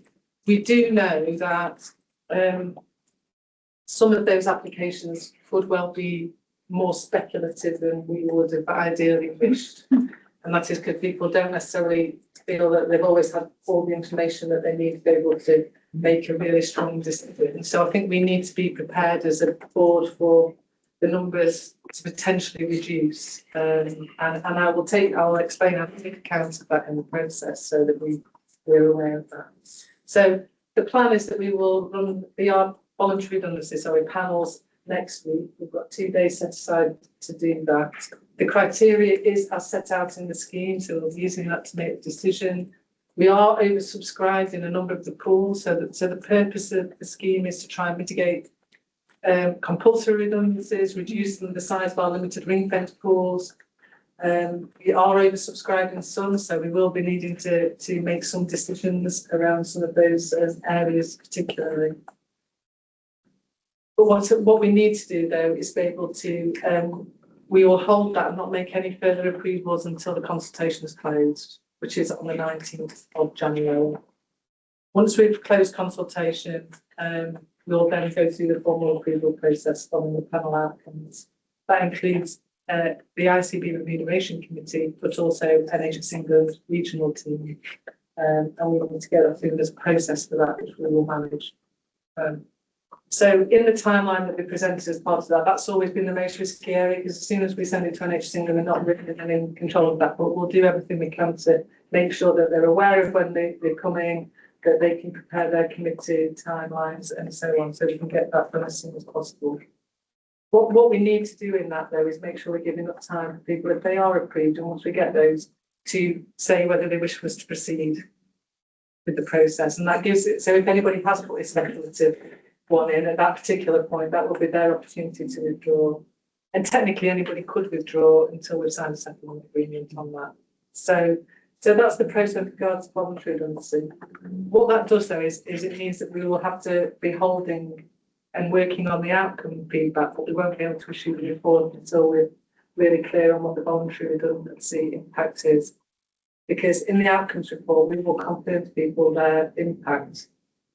So they will either be displaced or in a limited ring fence. If they're in a limited ring fence, what pool it is, and so on, or if they're slotted in. So that's what we're trying to balance at the moment. At the same time, we've also been running what we call an informal resolution process. So what this is because obviously we produce a lot of information for people that covers 850 whole-time equivalents, which is more like 900 plus people. There's going to be things that we haven't got quite right. And the informal resolution process is the opportunity for individuals to say, I don't think how you've reflected me in this document is correct. So we've had probably over 100 of those informal resolutions. We've been working through those. We had our first panel yesterday and we've got our second panel next week. And the aim of that is that we try and resolve those things now whilst we're in consultation, and that will hopefully avoid issues further down the line after we've made a decision based on that information. So that closed as well on the 2nd of January. So I think it's fair to say that it's a very busy time. We're still getting a huge amount of feedback in through the inbox, but also through our trade unions. So bearing in mind this is a collective consultation with our recognised trade union primarily, that's the process that we're in. I meet with the trade unions every week. We have a formal joint staff consultative forum, which is met every month throughout this. And I receive formal letters from our trade union representatives, which I then respond to on behalf of the organisation, addressing each point individually. Because our job is to try and run a meaningful consultation, so therefore we are listening, learning, responding, and I'm giving many examples of where we are listening and changing our approach as a result. So that's going to happen. We are taking the themes that we've got so far into our conversations around the operating model, which the executive are doing later on this week. And I think that's probably about all I'm going to say, but I'm happy to take any questions, Chair. That's really helpful. Thank you. Moira and then Jean. Moira. Thanks very much, Christine. And thanks to you and all of your team for everything you're doing. It's amazing, really. Just on the basis that we've got 190 odd applications at the moment, which may reduce, and overall we're looking at 310 reductions. When will we know whether we'll open another round of VER? People may want to have a chance to reflect as well, may want to go forward again. So, I mean, when I've looked through and done the analysis on those people who've applied and the impact on the pools, I can sort of start to see where potentially a second round might be helpful. But I do think we need to settle on this round first. Yeah, So yeah. our challenge financially is our budget reduces by quite a significant amount, 50%, by £30 million on the 1st of April.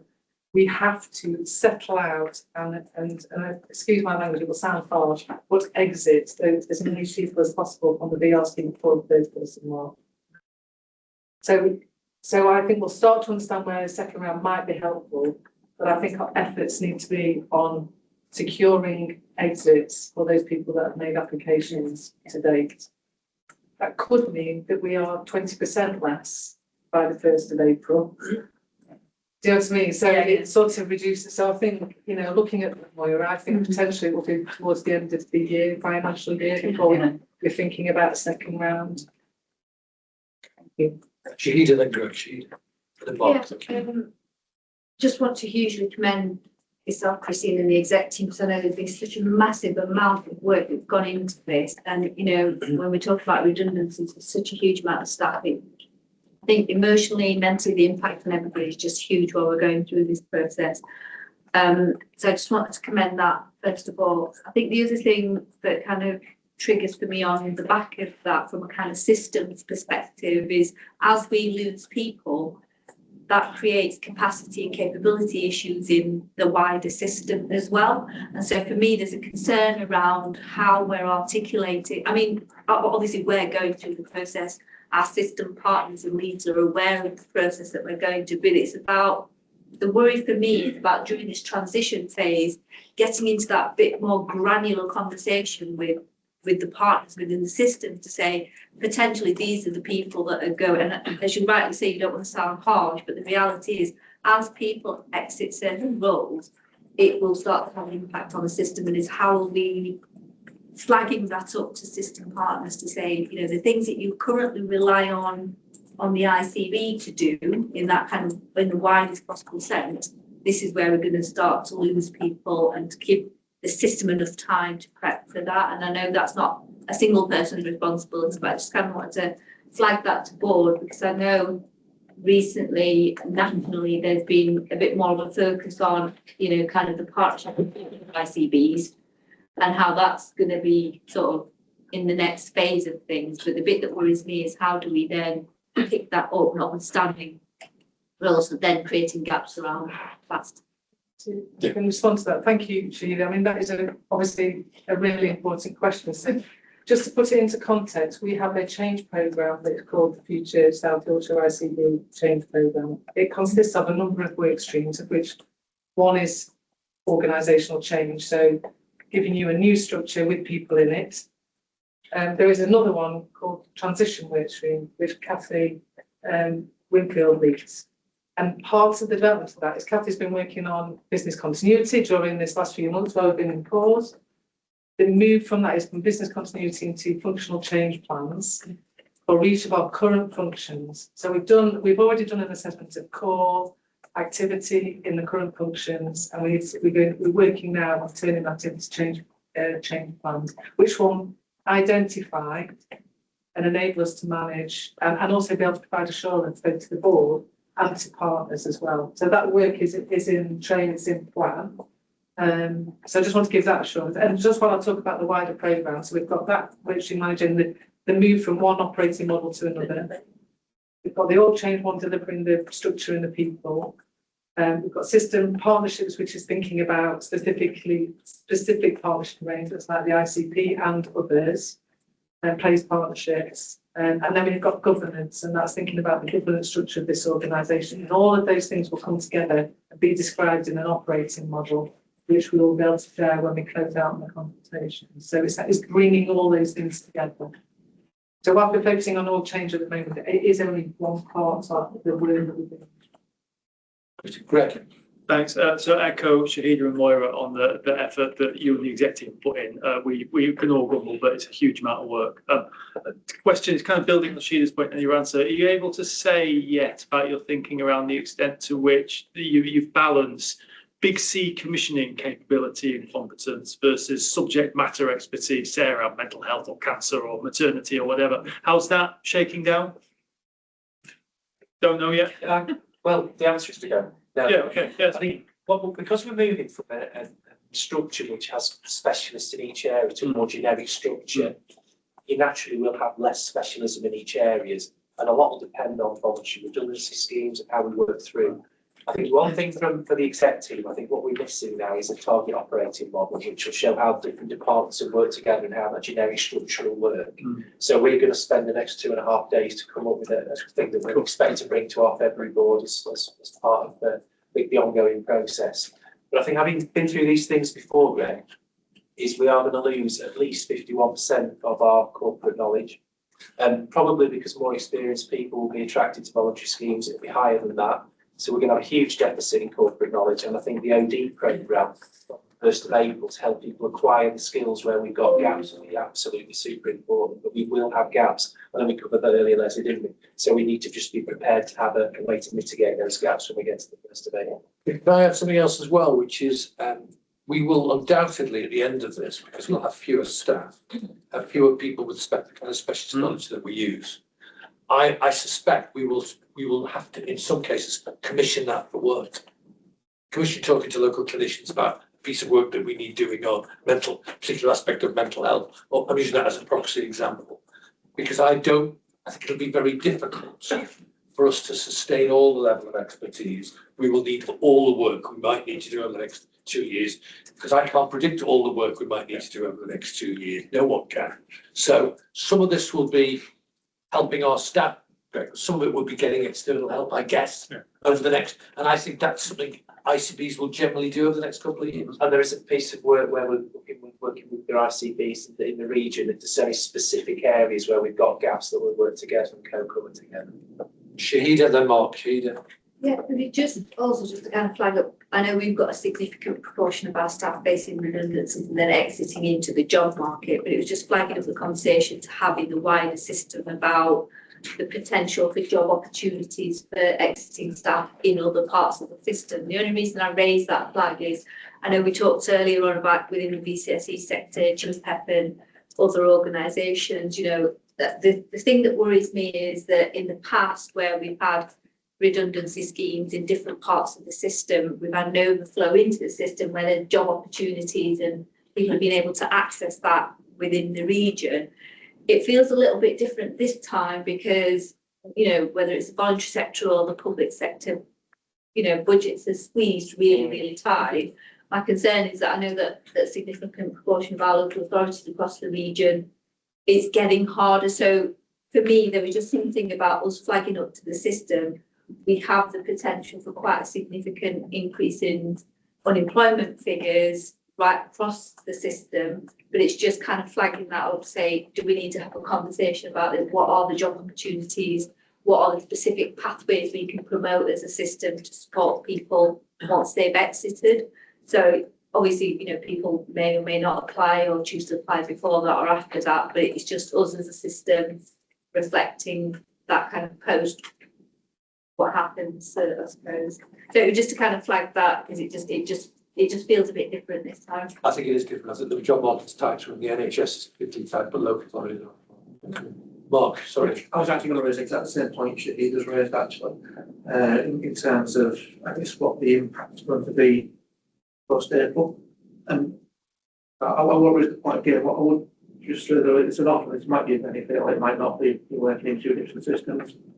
In one of the places in which we work, we've actually got ICB senior leaders and provider leaders coming together next Wednesday morning. We're doing a gap analysis of actually what does the ICB currently do? What do we think it's going to do in the future? Recognise we ain't got a really fine model yet. And what are the gaps? What will provider partnerships be expected to pick up? What would be able to pick up and what the difference? So if it's helpful to share with Christine, Chris, I'm more than happy. That would be really helpful. We could ask each of our place directors to think about doing something similar. So thanks, Mark. Really helpful, wasn't it? Thank you. Christine, thank you. Clearly, we'll return to this. There's a lot of work to be.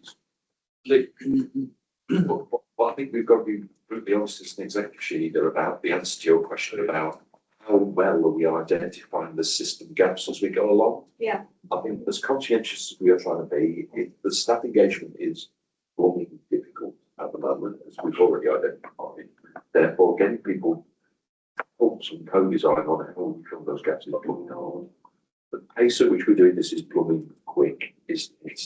And I think there's be a slight inevitability that will be when we get to the end of the consultation window, we understand whether or not we're proceeding with that 2B structure or a different 2B structure. We'll probably have it all on as an executive to navigate the HR processes to occupy that revised structure well, and then we'll have to regroup and go to some extent, what are the gaps? And I don't want to provide any false assurance that we're going to be able to garner those system gaps as we go. I think that's going to be extraordinarily hard.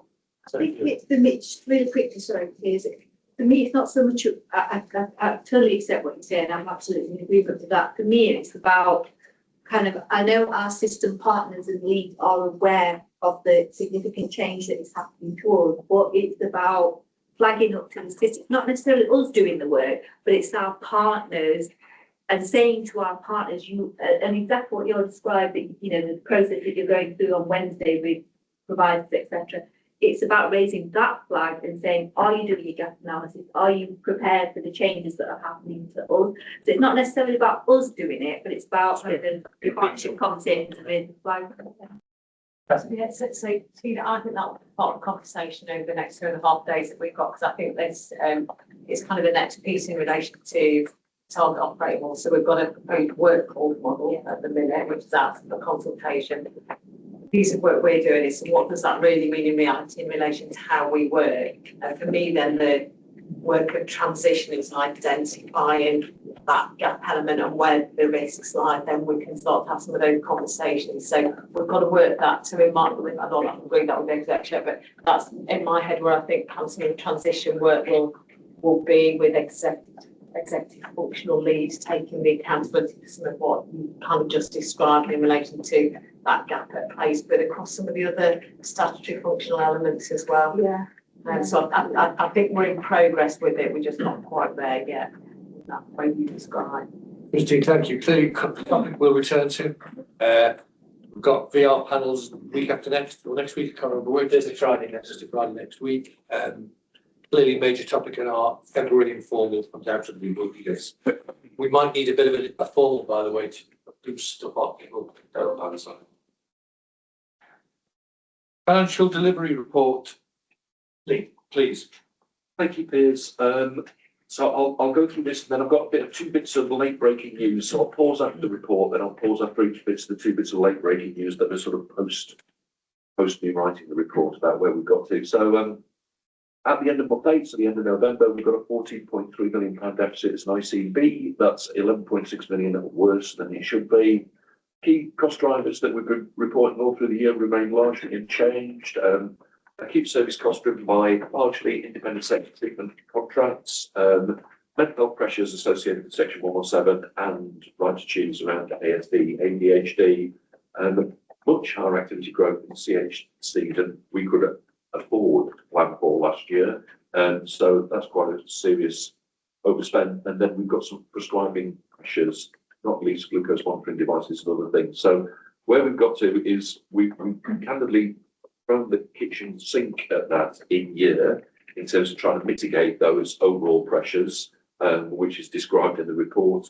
The positive news, which I genuinely think is positive news, is we have managed by hook or by crook with a lot of effort to deliver a full year savings plan of 97 million. However, a lot of that is non-recurrent.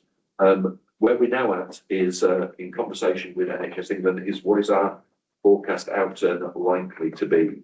So this paper identifies we're somewhere in a range of 24 million to 58 million as an ICB from best to worst case.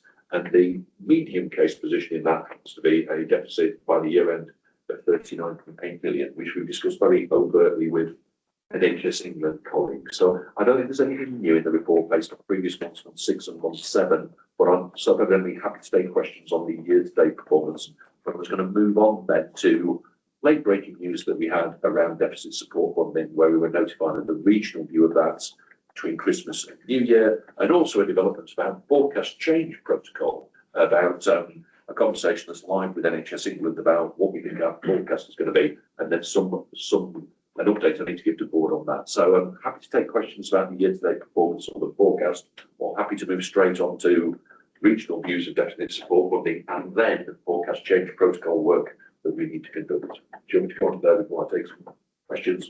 David first. It's not so much a question, but just to say that through the work we've done through the turnaround group, we have identified 2 areas of opportunity of invest to save on medicine. So there is some offset of 2 bits of work on diabetes tablets and inhalers.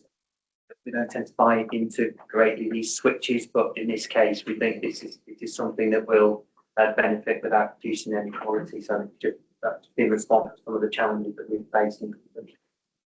Sarah, then Moira. Sarah. Just on continuing healthcare, I'm aware that the joint work we agreed with local authorities had commenced. I'm just surprised it wasn't referenced in here. Obviously, you've got the third party review going on, which I understand. One would hope these things would join down. Sorry, so we've had one initial meeting, Sarah, which was before Christmas. So we've got another planned meeting in the new year. The work's not being scoped yet, so we had a thought session. There were some actions taken away to update the paper that had been developed, which we haven't met yet. So that meeting will happen in the new year. So that's why it's not referenced, because that work's not been scoped or agreed yet. Okay, that sounds like it's taken rather a long time, but yes, okay. It's important work. Yeah.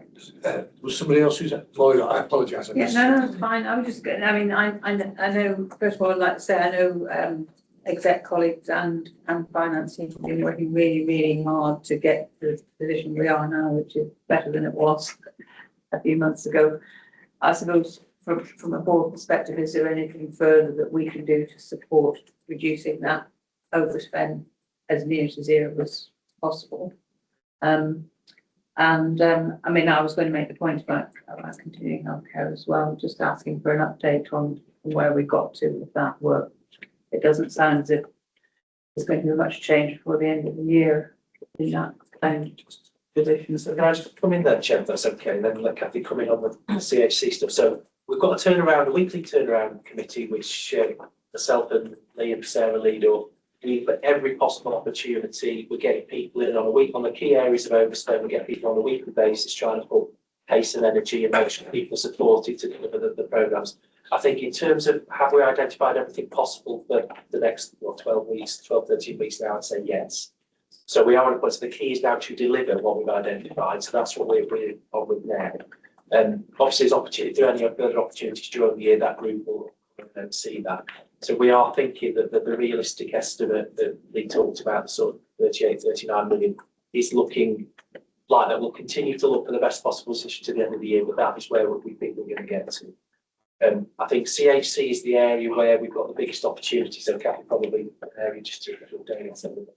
But I think, again, to manage expectations in relation to now with year end, because we know in relation to what we anticipated costs to be isn't quite where we were able to budget this year. So we are doing a lot of work in that sort of efficiency space. We're kind of doing scoping in relation to are there market management opportunities, but none of that is going to deliver before the 1st of April. Some of this is much longer term work, and I think we've got to be really, really realistic about that. With the workforce where we're carrying vacancies, we have brought additional support and agency in to support that frontline delivery and assessment. But I think we have to be really realistic about that, because they're also a workforce that's going through organisational change at the minute, as are the leaders that are delivering those change programmes. So again, I'm happy to come back to the committee that sits under Board of Trustees, and we'll come back and give an update in relation to progress. Yeah. Do you want to continue the 2 issues? Yeah, the next 2 areas. So perhaps unsurprisingly, given that forecast, we were notified that the regional recommendation to the national team between Christmas and New Year is we were unlikely to receive the deficit support funding for Q4. So all of these numbers includes an assumed level of deficit support funding coming into the ICB. So it is likely that there's 17.8 million of deficit support funding that will not arrive in Q4. So if the regional recommendation to the national team is accepted, that's just a noting item. About half of that circa comes to the ICB, half of it goes out to providers. There shouldn't be an unmanageable cash impact for that, the ICB, but there may be a cash impact for that, which I'm discussing with provider colleagues about, do they need some distress funding? So we'll see whether or not the regional recommendation about Q4 deficit support funding is supported by the national team. We know what the recommendation is. But the other thing that we've been advised to do, that we were notified of in December, but now the conversation with that is a little bit more live in terms of, is a conversation about us going through a protocol with NHS England about an adverse change to the in-year financial forecast. So what I'm proposing to do with board's agreement and the board assurance statement associated with this is to notify NHS England that our proposed revised forecast is that mid-range forecast of 39.8 million. We will obviously do everything we can to mitigate that, but then that formally lodges in the sort of national NHS ledger where we are more likely to get to. There are some things we've already had to do to be able to go through that protocol. So we've had to go through as a finance function a whole host of different control measures around a nationally mandated set of things, which we're largely now doing through turnaround. NHS England are currently scrutinising the last two sets of papers from Turnaround Committee and Finance and Investment Committee to make sure that they can see evidence. So we're doing everything that we can. The final bit is for us to fill in a board assurance statement about forecast protocol changes, which says, do we think the board's been fully briefed on the forecast and the reasons for it? I think we can answer that positively. Have we got detailed actions associated with trying to remedy that forecast? We've been doing that with the turnaround meetings and the turnaround subcommittee. Have we got a recovery plan? Yes, we have. It's very live in the context of what we need to do next in terms of budget set for next year. And have we discussed our financial position with NHS England? Well, yes, we have, through the NOC3 meetings we have. So there's a range of board statements that we need to confirm. And then I need to get that off to NHS England regional team today, so they can go as a national recommendation tomorrow. And then we'll just look at what the overall add-up looks like. So month-end position was as predicted, probably. But we've been notified that the regional recommendation is we won't be in receipt of deficit support money in Q4. And there's a very live process about forecast change protocol, some board assurance that we need around that, which I think we can absolutely deliver in terms of the things we've put in place through turnaround. But I'm happy to take further questions as and if required. Just a quick clarification, Lee. Does the fact that we're not getting the DSS for Q4 impact on that 39.8 million? Yeah, it makes it slightly worse to tune above. By how much? About half. So half the deficit support funding comes to the ICB, half goes to the providers. So if it's 17.8 million that's potentially lost to the South Yorkshire ICS. Yeah, it makes about 48. Yeah. Okay. I mean, helpful.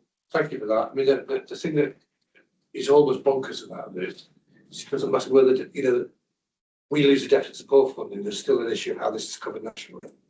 I think that becomes an appearance issue for Kermel, but it's not, machinations of the way that handling the money is sometimes beyond mere mortals, which is what's on.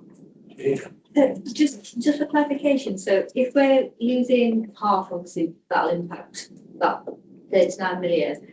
If the distress funding for providers, I'm assuming, do we have to cover that in the interim to support them, or where's that distress or not?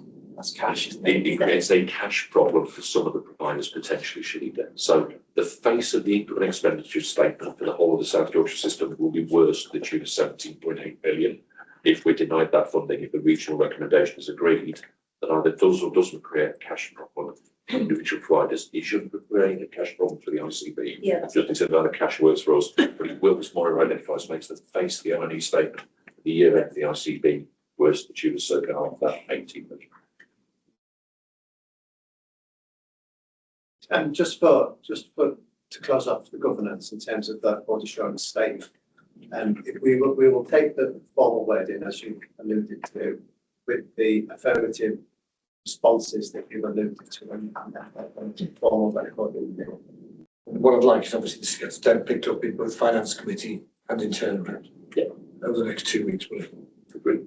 Thank you, Mark. Sorry, Chair, putting the please, sorry, just another really quick question.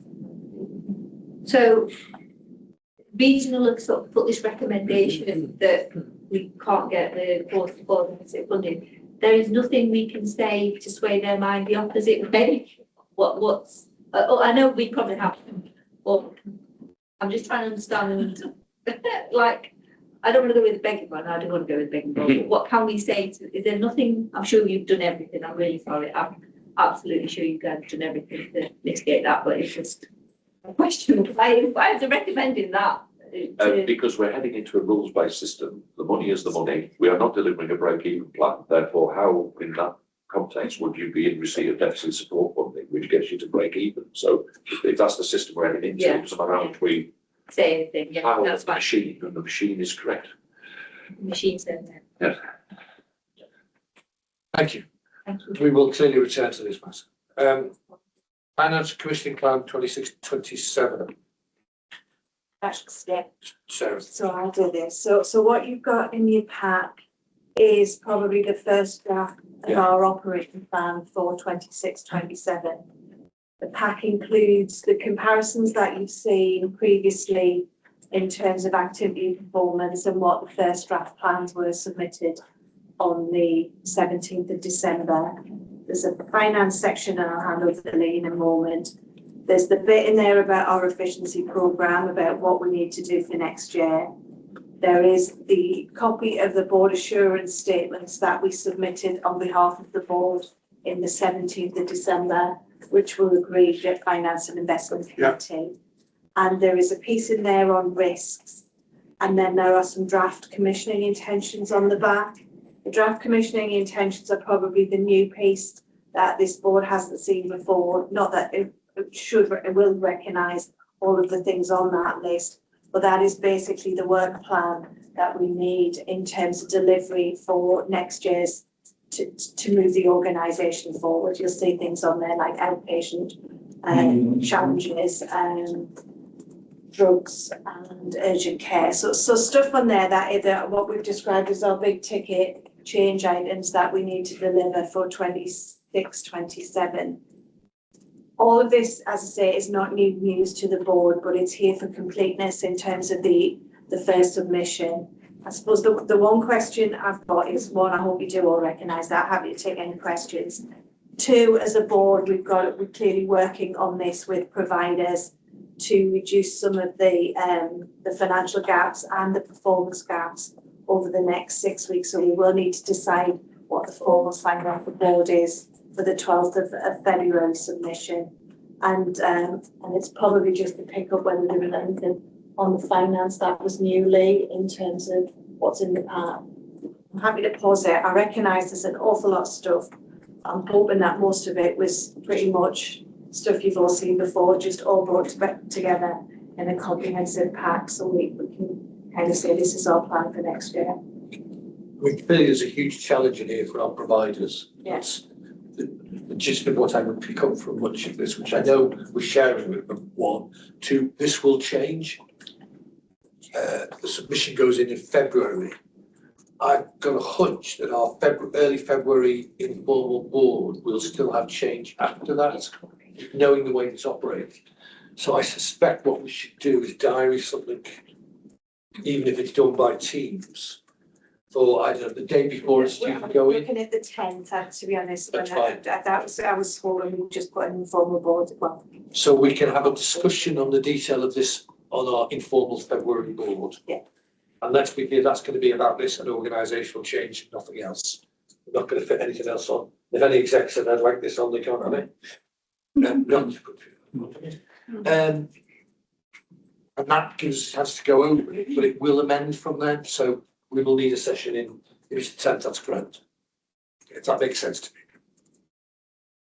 me. So much of this, we've gone through bits of it. I think this will change quite a bit over the next 6 weeks, I feel. But we'll have to wait and see. Lee, you want to... I'm very well aware that we've been through quite a lot of this elsewhere, in subcommittees and elsewhere. It's just there is now a huge amount of work to do, isn't there, around the scale of that underlying position we carry into next year as an ICB, just the nature of the organisational change process, the new capacity to do the work we need to do about the ICB savings programme into next year. So it is going to be difficult. I do recognise absolutely, Piers, there will be loads that needs to be done between now and the February submission. Seizing on Chris's positive earlier, however, we are a lot earlier with this conversation than we have previously been about what we need to do as we start the year on the 1st of April. That feels like a materially different conversation to it's already the 1st of April, we haven't managed to add it up yet, to be brutally frank. So that's not to say that delivering a circa 132 million pound savings programme can be easy peasy, but at least we've got an outline of where we need to look for that. There's some stuff where we absolutely need to do down in the executive about just how we engage with our provider colleagues about ensuring there's no misalignment risk and how we get some contracts signed off. So there's some live work going on there. There was some very live work going on around firming up what we need to do around the efficiency programme and just how we balance risk in the ICB's plan there about that there is a lot of the sort of standard contract documentation that's been proposed for 26-27 talks about a much more volumetric approach to reimbursement into provider colleagues. And I'm currently not holding a huge reserve for if people activity overperform, this is what we need to do. If there's a whole host of activity performance, it means we need to ration more healthcare elsewhere. So there's a very live conversation with provider colleagues about what's the local interpretation of some of that, which we need to carry into System Efficiency Board, SLE, and elsewhere. But loads more to do. But to build on Chris's glass half full, which sometimes I struggle to count, it's not a bit more half empty for me. We're a lot earlier with this process than the other previous. Yeah, I agree. I mean, look, this is we always knew challenging you. We're here earlier than we have been. The only other theme I'd add, which I know the independent non-execs feel strongly, is we all think we take too much risk on ourselves and not spread enough of that out. We would when we look at this in February, that will be one of the criteria we will put the basis upon which we look at it. And the evidence externally suggests we might. That's probably right. Kevin. Thanks, Piers. Start off with the understatement of the day. I think this is nothing shorter than a sort of really tall order. No doubt replicated up and down the country across the NHS. I think the challenge for us is going to be as we move towards our next submission as a board, is being very clear on the level of financial and operational risk that we'll be prepared to take to sign up to delivering a fully balanced plan. Now, I think that's easier said than done. But as a starter for 10, I'd like to think that before we sign up to a balanced plan, whilst we won't have all the delivery plans lined up, we might have some sense of where we might be delivering. So to put another way, I don't think we should be going into the plan with anything that's unidentified, the financial plan that is. And I just think that we ought to set our ambition to do that over the next few weeks. Really helpful, Kevin. That was where we got some difficulty in the past, isn't it? Yeah. Really helpful. But clearly this is going to be a lot of work between now and February board. Major topic at our February board, but we will need another session to go through it. I have a feeling, although we are ahead, and it's good that it's in February, I would be stunned if there weren't later versions appearing. Yeah. But maybe I'm just a cynical old ex-NHS chief executive.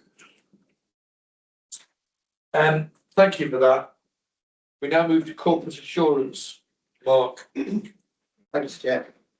Some light relief. Honestly, I've never described your reports in that way before. All right. I will take the paper as read, noting that there are quite a number of appendices, but I will just tease out a number of things. Firstly, I did just want to say thank you to Deb, Michelle and Carol, who coordinated this report for every board really since the inception of the ICB, and I'm really grateful for all their work. Just turning to the report itself, to flag some key corporate activities. The current register of decision maker is live and updated and is on our website, as are the disclosure of gifts, hospitality and sponsorship. The corporate seal has been used twice, and I think our chair enjoyed signing that off. Even this day and age, I use a bloody seal for documents. Really? We do. You know, literally, they stamp on it and I have to sign it. diligently apply the papers and then record it in court. And it is a duty, actually. It's a duty, it's a duty to. I get bullied into this about once by Carol. But it was still so effectively and by our. And then just I would highlight a number of policies and terms of reference that have been updated. Now, terms of reference have been, it might seem slightly odd at this point in our evolution to be updating terms of reference, but we've got a schedule and we're sticking to the knitting around some of our processes. So item 17.1, the standing from financial instructions have been updated, and that's been through due process and presented for ratification.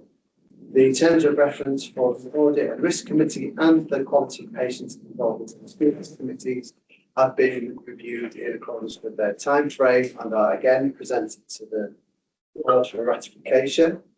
And there is a note of the key business that's been conducted in all of the assurance committees, and that's appended to the end of the corporate assurance report. And then there are a plethora of policies that are also presented for ratification. And for completeness, I will signpost you to item 17.5. This is ratification, but I won't read all of them out just to save the excitement. But I asked which the board note approves of the chair. Thank you very much. People comfortable with that? Thank you. Draft board work plan for 26-27. And again, this is presented as a core work plan for the year ahead. It's based on a review of the work that we've done over the last few years. It's been diligently reviewed by Carol, who's in administration. I've also taken a look to ensure that we're consistent with our terms of reference and our constitution, but I would flag that without doubt the work will be revised in the year ahead as the organisation goes through this evolution. Yeah, but I would expect we'll keep through the organisation and the board governance structure roughly as is till the end of June. And that we will be putting the new arrangements in place at the end of June, because that point we'll lose the executive directors. And so there would be a need to do practical exact new people's appointments till the end of June, and then put a new board in place probably for the 1st of July.